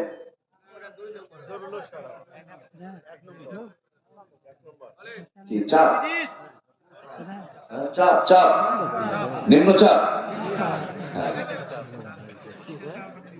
বসেন না, একটু বসেন। কত সময় চলে যায় এদিক সেদিক, কত সময় আমরা ব্যয় করি। একটু বসেন। কোরআন একদিন আমার আপনার জন্য সাক্ষী হয়ে যাবে এই জায়গায় বসার জন্য। বলি আলহামদুলিল্লাহ। এই জায়গার দাম কত যদি কেউ বুঝতো, উঠতো না। শুক্রবারের সবার আগে যে মসজিদে যায়, আল্লাহ তাআলা তাকে একটা উট কুরবানির সওয়াব দিয়ে দেন। আজকের মাহফিলে যিনি শোনার জন্য কোরআন, মানার জন্য কোরআন যিনি সবার আগে আসছেন, তার সওয়াব কম না বেশি? এবং সবার পরে যিনি যাবেন, তার সওয়াব কম না বেশি? বেশি। মাহফিলে বসে যদি মজা না পান, তাহলে ভাবতে হবে এখানে ষড়যন্ত্র শুরু হয়ে গেছে। ও ষড়যন্ত্র নাই না কি? মানে শয়তান মনে হয় আদম দিকে আসে, আসে শয়তান কি আদম দিকে আসে? শয়তান জিনিস, শয়তান জান্নাতেও যায়। আমার আব্বা আদম কোথায় ছিলেন? বলেন কোথায় ছিলেন? ওয়াসওয়াসা দিছে আমার আব্বা আদমকে কোথায় গিয়ে? জান্নাতে গিয়ে। তো শয়তান যদি জান্নাতে যেতে পারে, আদম দিকে আসে না? আসে। বসেন, একটু বসেন, আর একটু সময় কথা বলবো। 3টা পয়েন্ট, তো আর একটা পয়েন্ট আছে, এটা আলোচনা করে শেষের দিকে আমি আস্তে আস্তে চলে যাব। ওয়াদা করতে হবে নামাজ কেউ ছাড়বো না, রাজি আছি তো? ওয়াদা করতে হবে হারাম কিছু কাজ, হারাম কোনো খাদ্য এর ধারে পাশে যাবো না। জোরে বলি ইনশাআল্লাহ। মানলে জান্নাত, মানলে কি জান্নাত। আমার বন্ধুগণ, তায়েফের ময়দানে রাসূল এমন মার খেলেন, সবার কম বেশি জানা আছে ইতিহাসগুলো, এরপরও বলি, বারবার বললে পর ইমানগুলো তাজা হয়ে যায়। নবীজির সুন্নাহর দিকে তাকালে ইমানগুলো তাজা হয়ে যায়। ওই তায়েফের ময়দানে আমি বহুবার গিয়েছি, যতবার মক্কায় গেছি ততবার তায়েফে গিয়েছি। রাসূলের স্মৃতি বিজড়িত জায়গাগুলো বারবার দেখার শখ হয়, দেখেছি বহুবার। ওই তায়েফের মাটিতে রাসূল কেন গেলেন? আমার নবীজি যখন ভূমিষ্ঠ হন, আরবের প্রথা অনুযায়ী তিনি দুধমা হালিমার ঘরে গিয়ে অবস্থান করলেন। 5টা বছর তিনি সেখানেই থাকলেন। 5টা বছর যে জায়গায় থেকেছেন সে এলাকার নাম হলো বনু সাদ। এই জন্য হালিমাতু সাদিয়া বলা হয়। বনু সাদে যেতে তায়েফ দিয়ে যাওয়া লাগতো, এই জন্য রাসূল তায়েফটাকে চিনে ফেলেছিলেন। নবুয়তের পর মনে মনে ভাবলেন মক্কাতে দাওয়াতি কাজ বন্ধ, যাই তায়েফের মধ্যে কালিমার দাওয়াত দিতে যাব। কালিমার দাওয়াত দিতে গেলে নবীজি ফুল না পেয়ে পেলেন পাথর। নবীজির দেহ রক্তে রঞ্জিত হলো, ক্ষত বিক্ষত হয়ে গেল। মাথা থেকে পা পর্যন্ত সব জায়গায় খোসা খোসা চিহ্ন হয়ে গেছে, রক্তাক্ত হয়ে পড়েছেন রাসূল। এত পরিমাণ রক্ত ঝরেছে, সিরাত গ্রন্থে এসেছে জুতার তলার সঙ্গে পায়ের তলার জমাট বেঁধে গেছে, টেনে টেনে বের করতে পারেন না। জিবরিল আমিন এসে বলছেন, ইয়া রাসূলুল্লাহ, এই তায়েফের মানুষ আপনাকে এত মার দিল, এত মানলো, আপনি তাদের জন্য লানত করুন, আপনি যা বলবেন তাই হয়ে যাবে। রাসূল বলছেন, জিবরাইল, আমি নূহের মতো দোয়া করব না, আমি মুসার মতো দোয়া করব না। এই সমস্ত লোকগুলো আমাকে না চিনে না বুঝে মেরেছে, আমি এদেরকে মাফ করে দিলাম। আমার নবীর মধ্যে ছিল ক্ষমার নীতি না প্রতিশোধের নীতি? ক্ষমার নীতি। আমরা কি নীতি মানবো বলেন? ক্ষমা করে দেব, প্রতিশোধ নিবেন, কিছুক্ষণ মজা পাবেন, পরে আর ভাল লাগবে না। ক্ষমা করে দিবেন, সারা জীবন এর মজা আপনি অনুভব করবেন। আমার বন্ধুগণ, আমার নবীজি ক্ষমা করে দিলেন। ওই জায়গা থেকে আবার তিনি উঠে দাঁড়ালেন। আমার নবীজি 2টা জায়গায় সবচেয়ে বেশি না খেয়ে থেকেছেন, বেশি সময় লং টাইম না খেয়ে থেকেছেন। না খেয়ে থাকে ডিউরেশনটা ওই 2 জায়গায় বেশি ছিল। একটা তায়েফে খাবার পান নাই, 3টা দিন 3টা রাত না খাওয়া রাসূল। নবীজির পেটে কোনো খাবার যায় নাই। আমার নবীজি ওই না খাওয়া রাসূল, ওই দেহে থেকে রক্তগুলো ঝরতেছে, মুক্তগুলো জমিনে পড়ে গেছে। আমার নবীর পাশে কেউ নাই। সেন্স যখন ফিরে এসেছে দৌড় বেড়ে চলে গেছে, গিয়ে দেখেন একটা আঙ্গুর বাগান, আঙ্গুর বাগানের মধ্যে ঢুকে গেলেন একজন কেয়ারটেকার। সেই কেয়ারটেকার রাসূলকে দেখে দেখে রাসূল চিত হয়ে পড়ে আছেন, দয়া হলো, সুন্দর চেহারার মানুষ। সেই কেয়ারটেকার করলো কি, আঙ্গুর বাগান থেকে কয়েকটা থোকা থোকা আঙ্গুর হাতের মধ্যে পেড়ে নিয়ে মোটে চিপে চিপে 1 গ্লাস রস করে নবীর হাতে দিয়ে বলছে, যুবক তাড়াতাড়ি আঙ্গুর রসটা খাও, নচেৎ মরে যাবে, খুব রক্তক্ষরণ হচ্ছে তোমার। নবীর মুখে হাসি নাই, এমনকি শব্দ পর্যন্ত বের হচ্ছে না, মুখে আওয়াজও নাই, ক্ষুধার যন্ত্রণায়। আমার নবী হাতের মধ্যে গ্লাসটা নিলেন, হাত কাঁপতেছে, বিসমিল্লাহ বলে 3 ঢোকে পান করলেন, মুস্কে একটা হাসি মারলেন। যুবকের দিকে তাকায় বলছেন, যুবক তোমার নাম তো আদ্দাস। সঙ্গে সঙ্গে আদ্দাস আশ্চর্য হলো, দেখা হলো না, কথা হলো না, কোনোদিন আমার চিনলো কেমনে? এবার আদ্দাস বলতেছে, আপনি আমাকে চিনলেন কেমনে? রাসূল বলছেন, ও আদ্দাস, তোমার গ্রামের বাড়ির নাম হলো নিনোয়া। আমার গ্রামের বাড়ির নাম নিনোয়া, তোমাকে কে বললো? এবার রাসূল বলছেন, তুমি যে গ্রামে জন্ম নিয়েছো সেই গ্রামে জন্ম নিয়েছেন আল্লাহর পয়গম্বর ইউনূস আলাইহিস সালাতু ওয়াস সালাম। অবাক হয়ে সেই যুবকটা বলতেছি, এত তথ্য তোমাকে কে দিল? তোমার তো জানার কথা নয়। এবার রাসূল বলছেন, আদ্দাস রে, একজন নবীর কাছে তার একজন নবীর খবর থাকতেই পারে। যেরকম সুবহানাল্লাহ। আদ্দাস বুঝতে পারলো, আর তার বুঝতে দেরি হলো না। খ্রিস্টানি কায়দায় 2টা হাত নবীর 2 পায়ের দিকে রেখে দিয়েছে। আমার নবীজির দুই পায়ে কদম দেবে, কদমে সেজদা দিয়ে দেবে, ধন্য করবে। খ্রিস্টানি কায়দায় রাসূল বললেন, ও আদ্দাস, মানুষ মানুষকে সেজদা দিতে পারে না কখনো। চট করে দুইটা হাত শক্ত করে ধরে বুকের সঙ্গে বুক লাগায় দিয়ে বলছে, তুমিও বান্দা আমিও বান্দা, সেজদা দেওয়া জায়েজ নাই। রাসূল সেজদা দিলেন না, কিন্তু আমার দেশের কিছু দরবারে সেজদা হয়, ঠ্যাং ভাঙ্গা দরকার, ঠিক কিনা? আমার বন্ধুগণ, আদ্দাসের বুঝতে দেরি হলো না। আদ্দাস বলতেছে, আপনি জানলেন নবী বুঝতে পেরেছে, আপনি আমাকে পড়িয়ে দেন আশহাদু আল্লা ইলাহা ইল্লাল্লাহ। অতএব রাসূল মক্কায় মার দিয়েছেন না মার খেয়েছেন? বলেন। মার খেয়েছেন। মক্কায় মার দেওয়ার কোনো পরিবেশ ছিল না, কিন্তু মদিনায় যখন চলে আসছেন, রাষ্ট্র গঠন করে ফেলেছেন। এই রাষ্ট্রকে সংরক্ষণ করার জন্য আমার নবীর বিরুদ্ধে কতবার যুদ্ধ করতে এসেছে, কতবার বিভিন্ন গোত্ররা ইহুদি পেঁচ লাগায় দিয়েছে, কুরাইশরা বারবার অ্যাটাক করেছে। এই যুদ্ধগুলো রাসূল প্রতিহত করেছেন সাহাবায়ে কেরামকে নিয়ে। এই সাহাবায়ে কেরামকে নিয়ে প্রতিহত করতে নিয়ে 13 বছর মক্কায় মার খেলেন, আর 10 বছর মার খেয়েছেন না মার দিয়েছেন? বলেন বলেন বলেন। মার খেয়েছেন না মার দিয়েছেন? তাহলে মায়ের খাওয়াও সুন্নত, মার দেওয়াও সুন্নত, হাতে লাঠি দেওয়াও সুন্নত। আস্তে কর, যদি বলেন ঠিক কিনা? মুসলার শক্ত লাঠি হাতে নিতে হবে, সন্তানকে মোকাবেলা করতে হবে মুসলমান। আমার নবীজি মদিনায় চলে গেলেন, 10টা বছর রাসূলকে আপনি স্টাডি করেন, দেখেন 10 বছর আমার নবীজি জানেন আমাদের সবার চাইতে ঘোড়ার পিঠের সময়টা বেশি চলে গেছে। 10 বছর 86টা যুদ্ধ তিনি করেছেন। কয়টা? 86টা। আচ্ছা, যুদ্ধ, যে দেশ যুদ্ধ করে সে দেশের অর্থনীতি ঠিক থাকে? থাকে না। এখন যুদ্ধ বিধ্বস্ত দেশ হলো রাশিয়া, ইউক্রেন সহ আরো কিছু দেশ। তারা যুদ্ধ করার কারণে তাদের অর্থনীতির অবস্থা ভালো ভালো না। আমার নবীজি মদিনায় চলে আসলেন, শিশু একটা রাষ্ট্র গড়ে তুললেন। কুরাইশ আক্রমণ করলো বদরে এসে, উহুদে এসে, খন্দকে এসে। নবীজির ছোট্ট রাষ্ট্রের যে অর্থনীতি একদম ভেঙে পড়লো। সাহাবাকেরা না খেয়ে থাকে, আমার নবীজি না খেয়ে থাকে। খন্দকের পরীক্ষা খনন করার সময়, খন্দকের পরীক্ষা খনন করবেন রাসূল সালমান আল ফারসি, বয়স্ক সাহাবী, যিনি প্রথমে অগ্নি পূজক ছিলেন, এরপরে খ্রিস্টান হয়েছিলেন। আগের কিতাবগুলো পড়ে পড়ে রাসূলকে খোঁজার জন্য তালাশে বের হলেন, মদিনায় চলে গেছেন। রাসূলকে খুঁজে বের করতেছেন।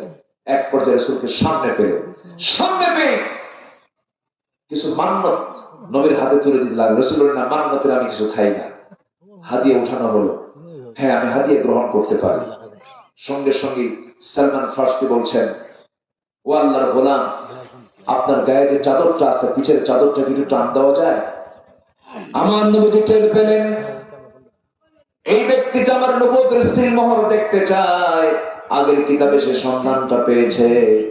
এমন অবস্থা আমার নবীজি করলেন কি, নিজের পিছের চাদরটা যখন টান মারলেন, পিছের ঠিক মাঝখান বরাবর নবুয়তের সিলমোহর ছিল। আমার নবীজির একটা চিহ্ন ছিল।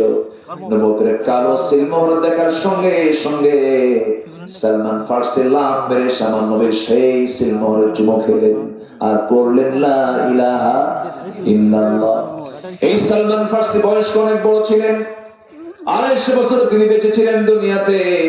এই সালমান ফারসি বলছেন, ইয়া রাসূলুল্লাহ, ওই কুরাইশ আক্রমণ করতেছে মদিনায়। এই মদিনাকে রক্ষা করার জন্য আপনাকে বিশাল বড় লম্বা পরীক্ষা খনন করতে হবে। দেখবেন বড় বড় সেনানিবাসের সামনে ক্যানেল থাকে, বিলের মতো থাকে, থাকে না? এটা সেফটির জন্য।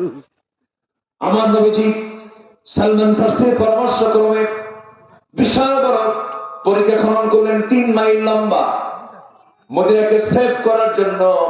সেই সময় ওই পরীক্ষা খনন করার জন্য রাসূল কাউকে শুধু অর্ডার দিলেন না, নবীজি সবার হাতে কোদাল নিলেন। কোদাল নিয়ে কোদাল মারতে মারতে আমার নবীজির চুলগুলো মাটিতে সব চুলগুলো উস্কো খুস্কো হয়ে গেছে, ধুলায় মলিন হয়ে গেছে। মাথা থেকে পা পর্যন্ত নবীজির ধুলা দিয়ে ভরা। নবীজির পেটে কোনো খাবার নাই। আমার নবীজি ওই খন্দকের পরীক্ষা খনন করতে গিয়া 1 দিন নয়, 2 দিন নয়, 3 দিন নয়, 4 দিন পর্যন্ত না খাওয়া ছিলেন।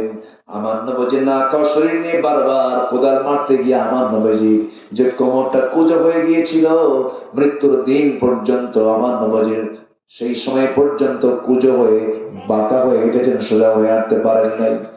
আমার বন্ধুগণ, সেই খন্দকের পরীক্ষা খনন আমার রাসূল যখন করবেন, না খাওয়া রাসূল, আমার নবীজি না খেয়ে আছেন, কেউ টের পায় নাই। রাসূলের মুখে হাসি ছিল, কিন্তু নবীজির খুব কাছের একজন বন্ধু, কাছের একজন সাহাবী রাসূল কেটে টের পেলেন। রাসূলের কাছাকাছি গিয়ে দেখেন উপরের কাপড় ঠিকই আছে, রাসূল ক্ষুধার যন্ত্রণা সহ্য করতে না পেরে পেটে পাথর বেঁধেছেন।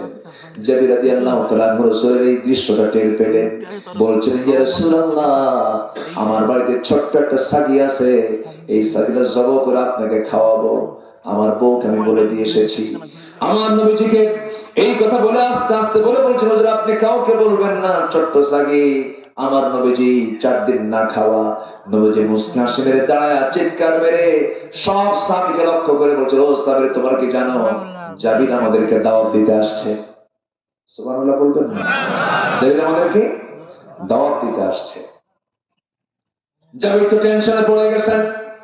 বাড়ি থেকে বউকে বললেন, বউ আমার, রান্না বান্না হচ্ছে কয়েক কেজি গোশত, ছোট্ট ছাগি, কিন্তু রাসূল তো সবাইকে দাওয়াত দিয়ে ফেলেছেন। এর সঙ্গে সঙ্গে বউ বলছে, আমি তো আপনাকে বলে দিয়েছি, শুধু রাসূলের কানে আস্তে আস্তে বলবেন। তিনি বলছেন, আমি রাসূলকে আস্তে আস্তে বলেছি, কিন্তু রাসূল তো একা খাওয়ার মানুষ নন, রাসূল আগে খেয়েছেন না খাওয়াইছেন? খেয়েছেন না খাওয়াইছেন? আর আজকের নাতেগুলো খায় না খাওয়ায়? খায় না খাওয়ায়? খালি কি খায় না পাসারও করে? পাসার করে?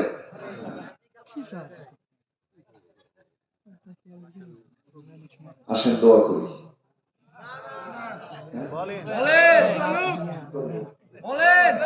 আলোচনা চলো, হুজুর বলুন। হুজুর আজকে ঘুরিয়ে তো ঘুরলো কেন বুঝলাম না, 12টা পার হয়ে গেছে। আপনারাও বাড়িতে যান না? যান, বাড়িতে যাবেন না? বাড়িতে যাবেন না? বলি আলহামদুলিল্লাহ। একটা লোক নড়ে না। আলহামদুলিল্লাহ, আলহামদুলিল্লাহ। খুব ভালো, আপনারা আদব তো সব আদব এই জায়গায়, আর বাকি যা আছে সব আদব ছাড়া বেয়াদব। ঠিক আছে না? আদব দেখি, সব আদব এখানে।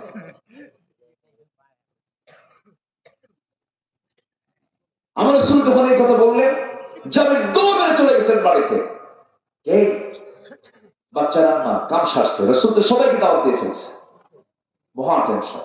সব সাহাবী না খাওয়া চলে গেছেন জাবিরের বাড়িতে। বাড়িতে গিয়ে বলছেন, জাবির কোথায় তুমি? মুখটা শুকনা, কি খাওয়াবো? রাসূল বলেন, শোনো, রাখছো তুমি, আর আমি বন্টন করবো। সুবহানাল্লাহ বলবেন? তোমার বউকে বলে দাও, হাড়িতে যা রান্না আছে, হাড়ির যেন ঢাকনা না খোলে। যা রুটির প্রস্তুত করেছে, রুটির ঢাকনা যেন না খোলে, আমি হাত লাগাবো। সুবহানাল্লাহ বলবেন না? আমার নবীজি হাত লাগালেন। 600 সাহাবী তৃপ্তি করে খেলো, চুল পরিমাণ গোশত ফুরায় নাই, রুটিও ফুরায় নাই। রিজিকের ফায়সালা কার থেকে আসে? কার থেকে আসে? শুধু টাকাই যে সুখ তা কিন্তু নয়। ঈমান থাকলে সব সুখ হবে, ঈমান নাই কোন সুখ নাই। কে বলেছে টাকাই সুখ? হাজার হাজার কোটি টাকার মালিক না খায় থাকে। আচ্ছা বলেন তো, শহরের লোক বেশি খায় না গ্রামের লোক বেশি খায়? শহরের লোক প্লেট নিয়ে বসে, ছোট্ট প্লেট নিয়ে বসে, তাও মানে ফাঁকিবাজি প্লেট, মানে ডিপনেস না, ফ্ল্যাট, যা নিয়ে ডালও খাওয়া যায় না, চালও খাওয়া যায় না, ফাঁকিবাজি প্লেট। এই প্লেট নিয়ে কি গ্রামের মানুষের পোষাবে? পোষাবে। রাগের ঠেলে প্লেটই ভাঙবে। ফাঁকিবাজি প্লেট। হাজার কোটি টাকার মালিক, ডাক্তার বলে দিয়েছে খবরদার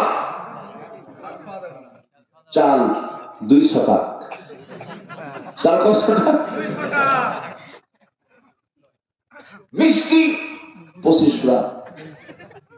সব ডাক্তার মেপে মেপে দিয়েছে, খা, টাকা দেখবি আর এগুলো খাবি। আর গ্রামের মানুষ যখন খাইতে বসে 100 টাকার হিসাব করে, প্লেট নিয়ে বসে, কি নিয়ে বসে? গামলা, ডিশ নিয়ে বসে, বোল নিয়ে বসে। 1 কেজি চাল খাওয়া শেষ, 10 মিনিটে শেষ। যখন বলে খাইছো কেমন, পেটের এক কোণা ভরলো, আরো কিছু পেলে ভালো হয়। ঠিক আছে না ভাই? রিজিক কে দেন? রিজিক কে দেন? আল্লাহ। সম্মানিত ভাই, সম্মানিত বন্ধুগণ, আমার রাসূল তৃপ্তি ভরে খেলেন এবং খাওয়ালেন এবং খেলেন। আগে বন্টন করেছেন। আগে কি করেছেন? বন্টন করেছেন। জাবির রাদিয়াল্লাহু তাআলা রাসূলের খুব কাছের সাহাবী ছিলেন। জাবির রাদিয়াল্লাহু তার বাবা ঋণ করে দুনিয়া থেকে বিদায় নিয়েছেন। ঋণদাতারা ছেলের কাছে এসে দাবি করতে, যাবে তোমার আব্বার এই ঋণ ছিল, দৌড় নবীর কাছে গেছে, হুজুর কাম সারছে, সব ঋণদাতা বাড়িতে এসে জমা হয়ে গেছে, আব্বা তো ঋণ রেখে চলে গেছে, কি করা যায়? আমার তো কাছে কিছু নাই। রাসূল, তোমার কি আছে? একটা বাগান আছে, খেজুর নাই। রাসূল, আমারে নিয়ে যা। রাসূল বাগানে গেলেন, ঢুকলেন, বের হলেন, এত খেজুর, সেই খেজুর বিক্রি করে সব ঋণ শোধ হওয়ার পরও খেজুর ফলে না। তিনি হচ্ছেন আমার নবী মুহাম্মদ সাল্লাল্লাহু আলাইহি ওয়াসাল্লাম। আমার নবীজি কোন এক যুদ্ধের ময়দান থেকে আসতেছেন। জাবির রাদিয়াল্লাহু আনহু তিনি উটের পিঠে বসা, উটটা বুড়া, উটটা কি বুড়া, তো বুড়া হওয়ার কারণে চলো আস্তে আস্তে, সবাই জোরে জোরে যায়। জাবির বলছেন, ইয়া রাসূলুল্লাহ, আমার উটটা চলেই না, বুড়া, একটু দোয়া করেন তো। রাসূল সঙ্গে সঙ্গে মারলেন একটা ঘুতা। এক ঘুতায় এমন জোরে চলা শুরু হয়েছে উট সবার আগে। মদিনায় পৌঁছে যাওয়ার পর রাসূল বলেন, যাবে, তুমি তোমার পার্সোনাল বন্ধু, সুবহানাল্লাহ বলবেন না? তুমি আমাকে যেভাবে দেখো, অনেকে আমাকে সেইভাবে দেখতে পায় না। রাসূল তাকে খুব কাছে টেনেছেন, কেউ দেখে নাই। নবীর পেটে তিনি, রাসূল তার পেটে পাথর বেঁধেছেন। দেখেছেন কোন সাহাবী? সবাই সাহাবী, সবাই আবু বকরের মতো, সবাই আবু বকরের মতো। আয়াত নাযিল হয়, সবাই হাসে, আনন্দ করে, আর সেই আয়াত নাযিল হওয়ার সঙ্গে সঙ্গে আবু বকর কাঁদে। একই আয়াত, কিন্তু সবাই হাসে আর আবু বকর কাঁদে। বলা হলো, আবু বকর তুমি কাঁদো কেন? কি আয়াত নাযিল হওয়ার সঙ্গে সঙ্গে আমি কাঁদি? সব সাহাবী বলছেন, আবু বকর, এই আয়াত তো আমাদের আনন্দের সংবাদ দিয়ে দিচ্ছে, আল-ইয়াওমা আকমালতু লাকুম দীনাকুম ওয়া আতমামতু আলাইকুম নি'মাতি ওয়া রাদিতু লাকুমুল ইসলাম দীনা। দিনটা পরিপূর্ণ করে দিয়েছেন আল্লাহ তাআলা। আল্লাহ তাআলা আমাদের প্রতি রাজি হয়েছেন, সন্তুষ্ট হয়েছেন। এর চাইতে বড় আনন্দ কি হতে পারে? এবার আবু বকর বলছেন, শোনো, দ্বীনের কাজ তো পরিপূর্ণ হয়ে গেছে, কিন্তু তোমরা কি জানো আমার প্রাণের রাসূল আর দুনিয়াতে থাকবেন না? নবীর দিকে তার টান চলে গেছে। সবাই হাসে, কিন্তু এই ব্যাখ্যা কেউ বের করতে পারে না। বের করেছেন কোন সাহাবী? আবু বকর। আমার বন্ধুগণ ও আমার দ্বীনী ভাইরা, সব সময় আমাকে আপনাকে একটা বিষয় লালন করতে হবে, নবীর গোটা জীবনকে ফলো করতে হবে। শুধু 10 বছর মানলাম, 13 বছর মানলাম না, 13 বছর মানলাম, 10 বছর মানলাম না, হবে না। আল্লাহ এই আয়াতের মধ্যে সব কথাগুলো তুলে ধরেছেন। এই আয়াতটা ব্যাপক একটা আয়াত, সূরা হুজরাতের 15 নম্বর আয়াত। 1 নম্বর হলো প্রকৃতি বান্দারা, তারা এটা ঈমান টানবে, আল্লাহকে মানবে, রাসূলকে মানবে, সুম্মা লাম ইয়ারতাব, কোনো সন্দেহ করবে না। সন্দেহ তখনই করতে পারবে না যখন জানবে, কি বলেন, কোরআনটা জানবে, ঈমানটা তার মজবুত হয়ে যাবে। নাম্বার 3, ঈমান, তার আমলটা মজবুত হয়ে গেল। এখন তার কাজ হলো ওয়াজাহাদু বিআমওয়ালিহিম ওয়া আনফুসিহিম ফি সাবিলিল্লাহ, আল্লাহর রাস্তায় জান মাল দিয়ে যারা জিহাদ করবে। আল্লাহ বলেন, শোন বান্দা, আমার দফতর থেকে আমি তোকে সার্টিফিকেট দিলাম, হলো সত্যবাদীদের সার্টিফিকেট, উলাইকা হুমুস সাদিকুন। আল্লাহ তাআলা সত্যবাদীদের সার্টিফিকেট যদি দিয়ে দেন, ওই বান্দার জন্য জাহান্নাম না জান্নাত, জাহান্নাম না জান্নাত। আল্লাহ এই 3টা কাজ করার তৌফিক সবাইকে দান করুন। আমিন। জোরে বলি আমিন। আমিন। আরো জোরে আমিন। আমিন। আমার মামুর মাহফিল আছে কি? আসছে মায়েরা? মাদের এরকম বসার ব্যবস্থা আছে? এর চাইতে বেশি আসছে মায়েরা? আল্লাহু আকবার। এতক্ষণ কইছিলাম আমরা না, মাদের কথাও হয়েছে। আমরা যেন আয়েশার কথা বলছি না, আমরা বলেছি। আল্লাহ তুমি এলাকার মাদেরকে দিন মেনে চলার তৌফিক দাও, কোরআন মেনে চলার তৌফিক দাও, বেশি বেশি মার্কেটে যাওয়ার তৌফিক দাও। দেখছেন আমি কইছি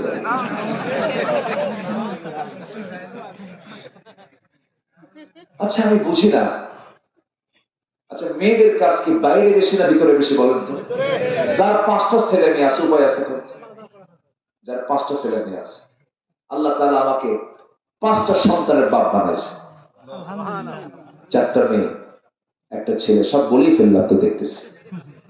খুব কাছাকাছি মনে হচ্ছে আমার আজকে, কারণ লোকগুলো মানে এমন ভাবে বসে আছে মনে হয় যে আমার কত দূর কত আগে সব স্বজন কাছের মানুষ। আলহামদুলিল্লাহ।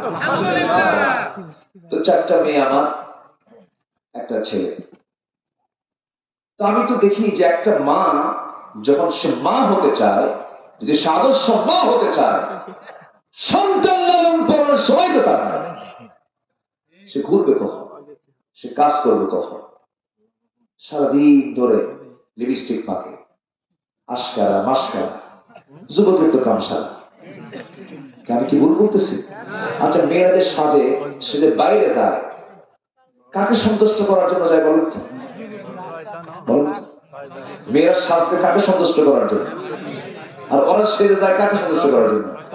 রিক্সাওয়ালা, ভ্যানওয়ালা, যা আছে সবার জন্য দেখে, আমার জন্য কয় না খুব সুন্দর। এটা হলো বলুন? যেরকম নাউজুবিল্লাহ, যেরকম নাউজুবিল্লাহ। আপনি এমন করবেন কেন? আপনি এমন করবেন কেন? ঢং ঢং করে মার্কেটে চলে যায়, ঘন ঘন যায়। আপনি যাবেন, স্বামীকে নিয়ে যান, যাবেন বড় ছেলেকে সাথে নিয়ে যান, যাবেন বড় ভাইকে সাথে নিয়ে যান, পর্দা করে যান, বাধা নাই, কোনো সমস্যা নেই। একা চলে যায়, মার্কেটে যাওয়ার আগে স্বামীকে ধমক মারে, তুমি কি মার্কেট বুঝো? কচু বুঝো? 300 টাকার শাড়ি 1000 টাকা দিয়ে নিয়ে আসো, সংসার শেষ করে দিলা। এরকম মহিলা তো আদম দেখি নাই।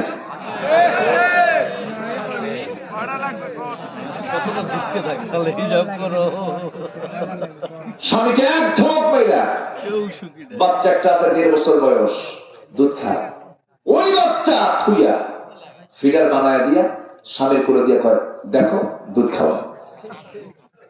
চলে গেছে মার্কেটে, ঢং ঢং করে 3 পিস পরে চুলটা ছেড়ে দিয়া দোকানদারের সামনে গিয়া স্বামীর সামনে ঝাঁকি মেরে ওয়াজ করে, ঝাঁকি মেরে কথা বলে। দোকানদারের সামনে যায়, এত সুন্দর করে বসে, আর একটা মুচকি হাসি মেরে বলে ভাইয়া শাড়ি দেখানো যাবে কি? দোকানদার তো এই ওয়াজ শুনে কাজ হয়ে বসছে। আছে এরকম আছে না? আল্লাহ বলছেন ওকুল্লা কওলান মারুফা, মেয়েরা তোমরা যখন পরপুরুষের সঙ্গে কথা বলবা, ন্যায়সঙ্গত কথা বলো, বাড়তি করে, এক্সেস করে, নিক্ষণ সুরে, সুন্দর করে সাজায় কথা বলো না, মুখের মধ্যে নখ ঢুকায় কথা বলো। কার কথা? আল্লাহর কথা। স্বামীর সামনে ঝাঁকি মেরে ওয়াজ করে, আর বাইরে গেলে একদম সুরেলা কণ্ঠে ওয়াজ করে, কি সুন্দর কথা বলে। একটা শাড়ি দেখানো যাবে কি? দোকানদার শাড়ি একখান বের করে নিজের গায়ে লটকায় দিয়ে বলে আপা এই শাড়ি কিন্তু আপনাকে দারুণ মানাবে। ওটা আরেক বদমাইশ। এই তো অবস্থা। এগুলো বাদ দিতে হবে আমার মা। এগুলো করার সময় নেই আপনার। দিন শুরু হবে কোরআন তেলাওয়াত দিয়ে, নামাজ দিয়ে।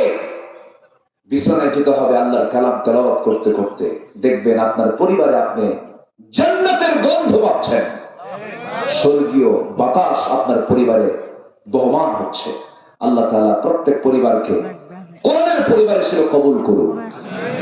কোরআনের গন্ধ যেন প্রত্যেক পরিবারে থাকে। আল্লাহ তাআলা সেই পরিবার গড়ার তৌফিক এই গ্রামবাসীকে, এলাকাবাসীকে দান করুন।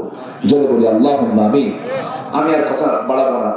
হঠাৎ করে গত 10 দিন আগে এখানে আমার এক বন্ধু আব্দুল গনি নাম, মৌলানা আব্দুল গনি একজন বক্তা, আদম দিঘি বাড়ি তার, আলতাফ নগরের দিকে তার বাড়ি। আব্দুল গনি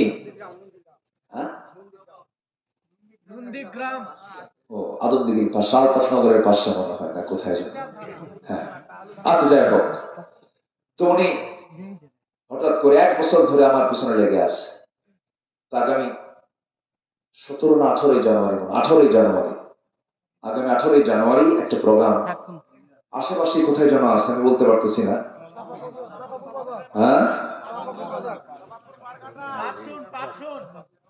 আচ্ছা, পারঘাটা পারসন, হ্যাঁ পারঘাটা পারসন, সাপাপুর, মানে সব লোকের সাপা বেশি ওখানে। আচ্ছা, চাপাপুর এখানে একটা প্রোগ্রাম আছে আগামী 18 জানুয়ারি। সবাই যাবেন ইনশাআল্লাহ? যাবেন না? ইনশাআল্লাহ। জি, আল্লাহ তাআলা দ্বীনের কথাগুলো শোনার আগ্রহ যতটুকু, আল্লাহ তাআলা মানার আগ্রহ নিয়ে শোনার তৌফিক দান করুন। জোরে বলি আল্লাহুম্মা আমিন। ইয়াশাবাদ কামনা করছি। আসুন আমরা এখন সোজা দোয়ার দিকে যাই। আমার সাইফুল ভাইকে চেনেন তো? চেনেন না? ওনাকে দেখছি 5 বছর আগে। দেখছি কোন জায়গা থেকে জানেন? মাঝখানে একটা বেড়া ছিল। ওটাকে কি বলে? ওই মানে শিক, লোহার শিক। ভাই বাইরে থেকে দেখছে আমার ভিতরে, বুঝলেন না? আমার সাইফুল ভাই তো খুব কাছের মানুষ। আমি জানি না যে ওনার এখানে মাহফিল, এখানে এসে দেখতেছি উনি সারপ্রাইজ দিয়েছেন আমাকে। তো আমার মাহফিল তো এটা আমি জানতাম। তো সাইফুল ভাই গ্রাম, তারপরে আমার আরো কারা কারা আছেন, আলহামদুলিল্লাহ। আল্লাহ তুমি আমাদের এই যুবক ভাইদের এই খেদমতকে তুমি আল্লাহ কবুল করো। জোরে বলি আল্লাহুম্মা আমিন। এই মাহফিল প্রত্যেক বছর হোক, আপনারা চান না ইনশাআল্লাহ? আল্লাহ তুমি এই মাহফিলকে কবুল করে নাও। এই মাহফিল সাথে যুবকদের যে কার্যক্রম গুলো আল্লাহ তুমি বরকত দিয়ে ভরায় দাও। জোরে বলি আল্লাহুম্মা আমিন। নামাজের মতো করে বসে, নামাজের মতো করে বসে আমরা চাইবো এখন কার কাছে? আল্লাহর কাছে। হুজুর একটু গজল হবে, রেজাল্ট করে দোয়া।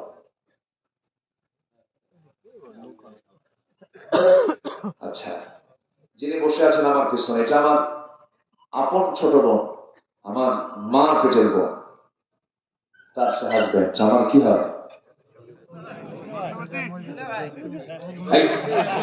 ছোট বোনের কি হয়? ও হলি দুলা ভাই তো, সব তো দুলাই তো। জি, সমস্যা নেই। যে ভগ্নিপতি বলে, বোন জামাই বলে, এক এক এলাকায় এক একটা। দোয়া করবেন তার জন্য, আল্লাহ যেন তাকে দ্বীনের সহি কথাগুলো বলার তৌফিক দান করেন। জোরে বলি আল্লাহুম্মা আমিন। আসুন, আমার গ্রাম, হ্যাঁ আমার গ্রাম হলো বগুড়া জেলা। বগুড়া জেলা ছিলেন তো? হ্যাঁ, শেরপুর থানায় আমার বাড়ি। আমি পড়াশোনা করেছি ঢাকা আলিয়া থেকে, কামিল করেছি। ঢাকা ইউনিভার্সিটি থেকে অনার্স মাস্টার্স করেছি, শেষ করেছি ঢাকায়। এখন জুমার নামাজ, আমার প্রতিষ্ঠান, আমার কার্যক্রম সব ঢাকা কেন্দ্রিক। আজ থেকে আরো 20-22 বছর আগে, 24 বছর আগে থেকে। তো দোয়া করবেন আল্লাহ যেন দ্বীনের এই খেদমতে আঞ্জাম যেন দেওয়ার তৌফিক দান করেন। বিশ্বের অগণন মানুষের ভালোবাসা পেয়েছি আপনাদের দোয়ায়। দোয়া করবেন না ইনশাআল্লাহ? আসুন আমরা এখন চাইবো কার কাছে? আল্লাহর কাছে। শুনবেন? এখন আগ্রহ আছে আপনাদের?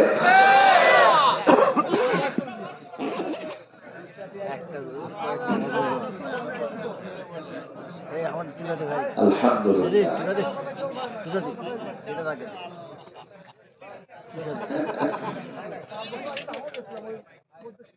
জি আলহামদুলিল্লাহ।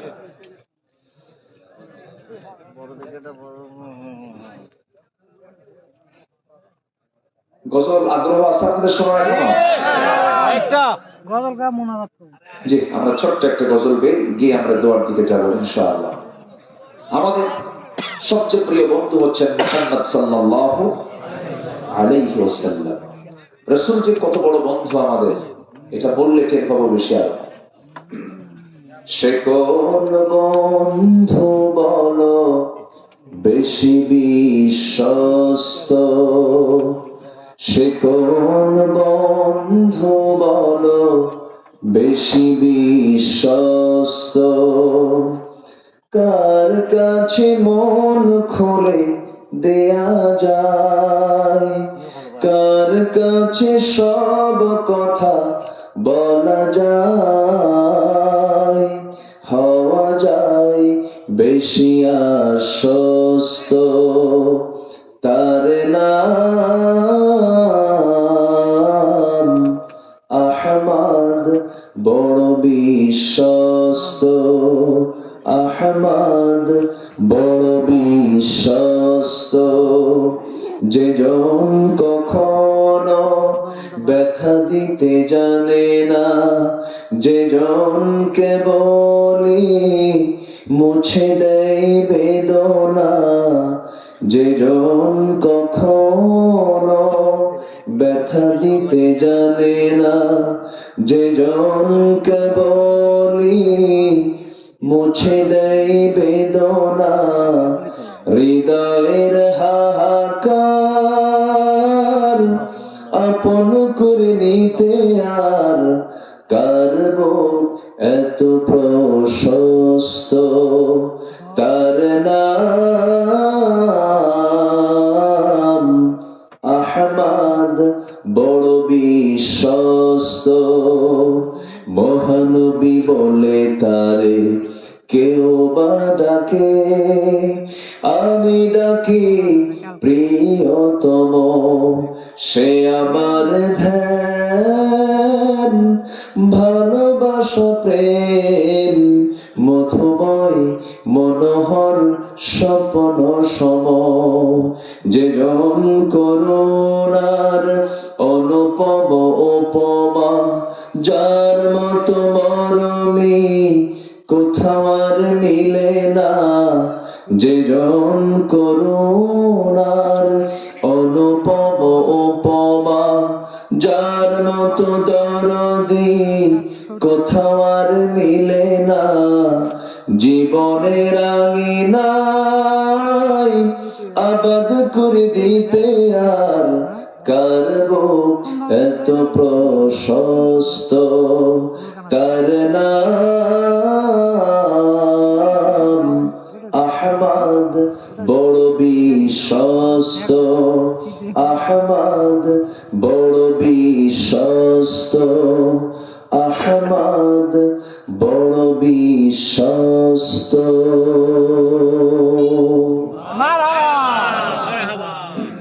জি বুড়া চাষা নামাজের জন্য ঘুম থেকে উঠে দাঁড়াবে আবার বুঝলেন? আচ্ছা যা হয়েছে আমরা বলে ফেলি আলহামদুলিল্লাহ অনেক রাত হয়েছে ফজর পড়বো তো ইনশাআল্লাহ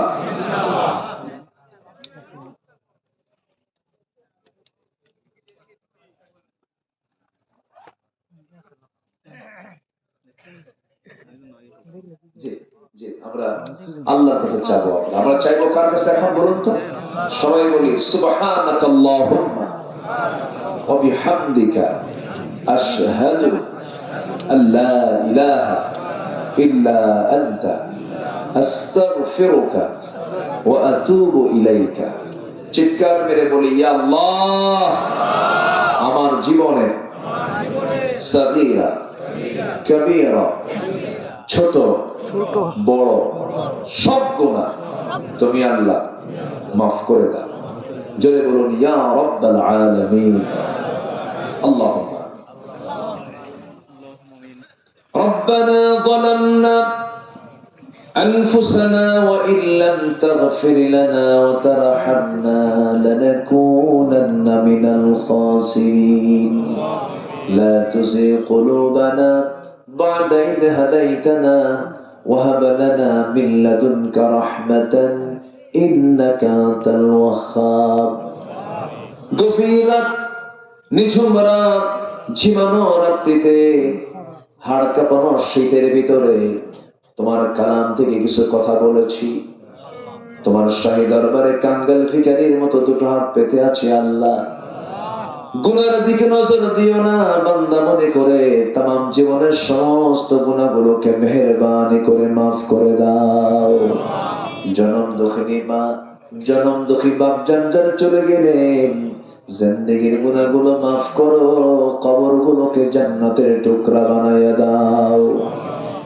আব্বা আম্মার জন্য কি দোয়া তাও শিখিয়ে দিয়েছো হাত উঁচু করুন আল্লাহ শেখানো দোয়া পরে দিল থেকে সবাই বলুন রব্বিরহামহুমা কামা রব্বায়ানি সগীরা রব্বিরহামহুমা কামা ربياني صغيرا رب ارحمهما كما ربياني صغيرا আল্লাহ তাআলা বিশেষ করে এই মাহফিলের আয়োজন যারা করলেন শোনার জন্য দূর দূরান্ত থেকে কষ্ট করে এই শীতের ভিতরে যারা আসলেন, বিনিময়ে কিয়ামতের কঠিন ময়দান যেদিন কেউ কাউকে চিনবে না, এমনকি মা সন্তানকে পর্যন্ত স্বীকার করে বসবে, সেই কঠিন মুসিবতের দিন এই মাহফিল সবার জন্য নাজাতের মাধ্যম তুমি আল্লাহ বানায় দিও। আল্লাহ তাআলা তোমার এই সমস্ত বান্দাগুলোকে এমন সময় হাত তুলেছি যে সময় দোয়া কবুলের সময় তুমি তোমার আর শাজিম থেকে প্রত্যেক রাত্রিতে শেষ রাতের সময়তে প্রথম আকাশে চলে আসে তোমার কথা, ফিসসানা ইদ্দুনিয়া আলা বিমুস্তাগফিরিন ফাগফির লাহ। তুমি তো বলেছো আল্লাহ গো, মেহেরবানি করে সেই সময় আমরা হাত তুলেছি, তুমি আমাদের সমস্ত গুনাহগুলোকে মাফ করে দাও। আল্লাহ তাআলা 200 কোটি মুসলমানের দুনিয়া, মুসলমানের পায়ে তো নাই, মাটি নাই, তোমার কাছে ফরিয়াদ করি আল্লাহ মেহেরবানি করে এই ক্লান্তির সময়, এই ক্রান্তি লগ্নে, এই ক্রাইসিস পিরিয়ডে ওমরের মতো একজন নেতা তুমি আল্লাহ মুসলিম উম্মার জন্য পাঠায়া দাও।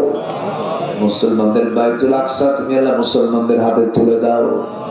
আল্লাহ গো, দুনিয়া থেকে কোন দিন বিদায় হব জানি না, ডান হাতে আমল নামা না আসা পর্যন্ত মরণ দিও না, তোমার পছন্দের গোলাম না হওয়া পর্যন্ত মরণ দিও না, হিসাব গুলোকে জটিল না করে সহজ করে দিও। হাসিবিনি হিসাবান ইয়াসিরা ইয়া মুকাল্লিবাল কুলুব সাব্বিত কলবি আলা দীনিক। আল্লাহ, দুনিয়া থেকে কোন দিন বিদায় নেব কেউ তো বলতে পারি না, তবে যেদিন মরে যাব টান মেরে ঘর থেকে বের করে দেবে। নিজের বানানো ঘর একদিন হয়ে যাবে, পর থাকবে না কেউ পাশে, টেনে হেঁচড়ে সব আমাকে নিয়ে উঠানে রাখবে, কাপড় চোপড় গুলো করে নিয়ে আমাকে সেলাইবিহীন কাপড় পরায় দেবে, কবরে রেখে আসবে। 24 ঘন্টা যাবে না, মাথার চুলগুলো খসে খসে পড়বে। 3 দিন যাবে না, পেটের চামড়া গুলো সব গলে গলে পোকার পেটের খাবার হয়ে যাবে। 7 দিন যাবে না, নারী পরীর সব চোখ মুখ কান নাক দিয়ে বের হওয়া শুরু হবে। আল্লাহ, এমন কঠিন মুহূর্তে সবার জীবনে পড়ে আছি, মালাকুল মউত আসলে সব ইনিংস আমার শেষ হয়ে যাবে, দুনিয়ার ইনিংস শেষ হয়ে পরবর্তী জীবনের ইনিংস শুরু হয়ে যাবে। আল্লাহ, তোমার কাছে ফরিয়াদ করে তোমার পছন্দের বান্দা হওয়ার জন্য যে যোগ্যতা গুলো দরকার, সকল যোগ্যতা তুমি আমাদের মধ্যে পয়দা করে দাও।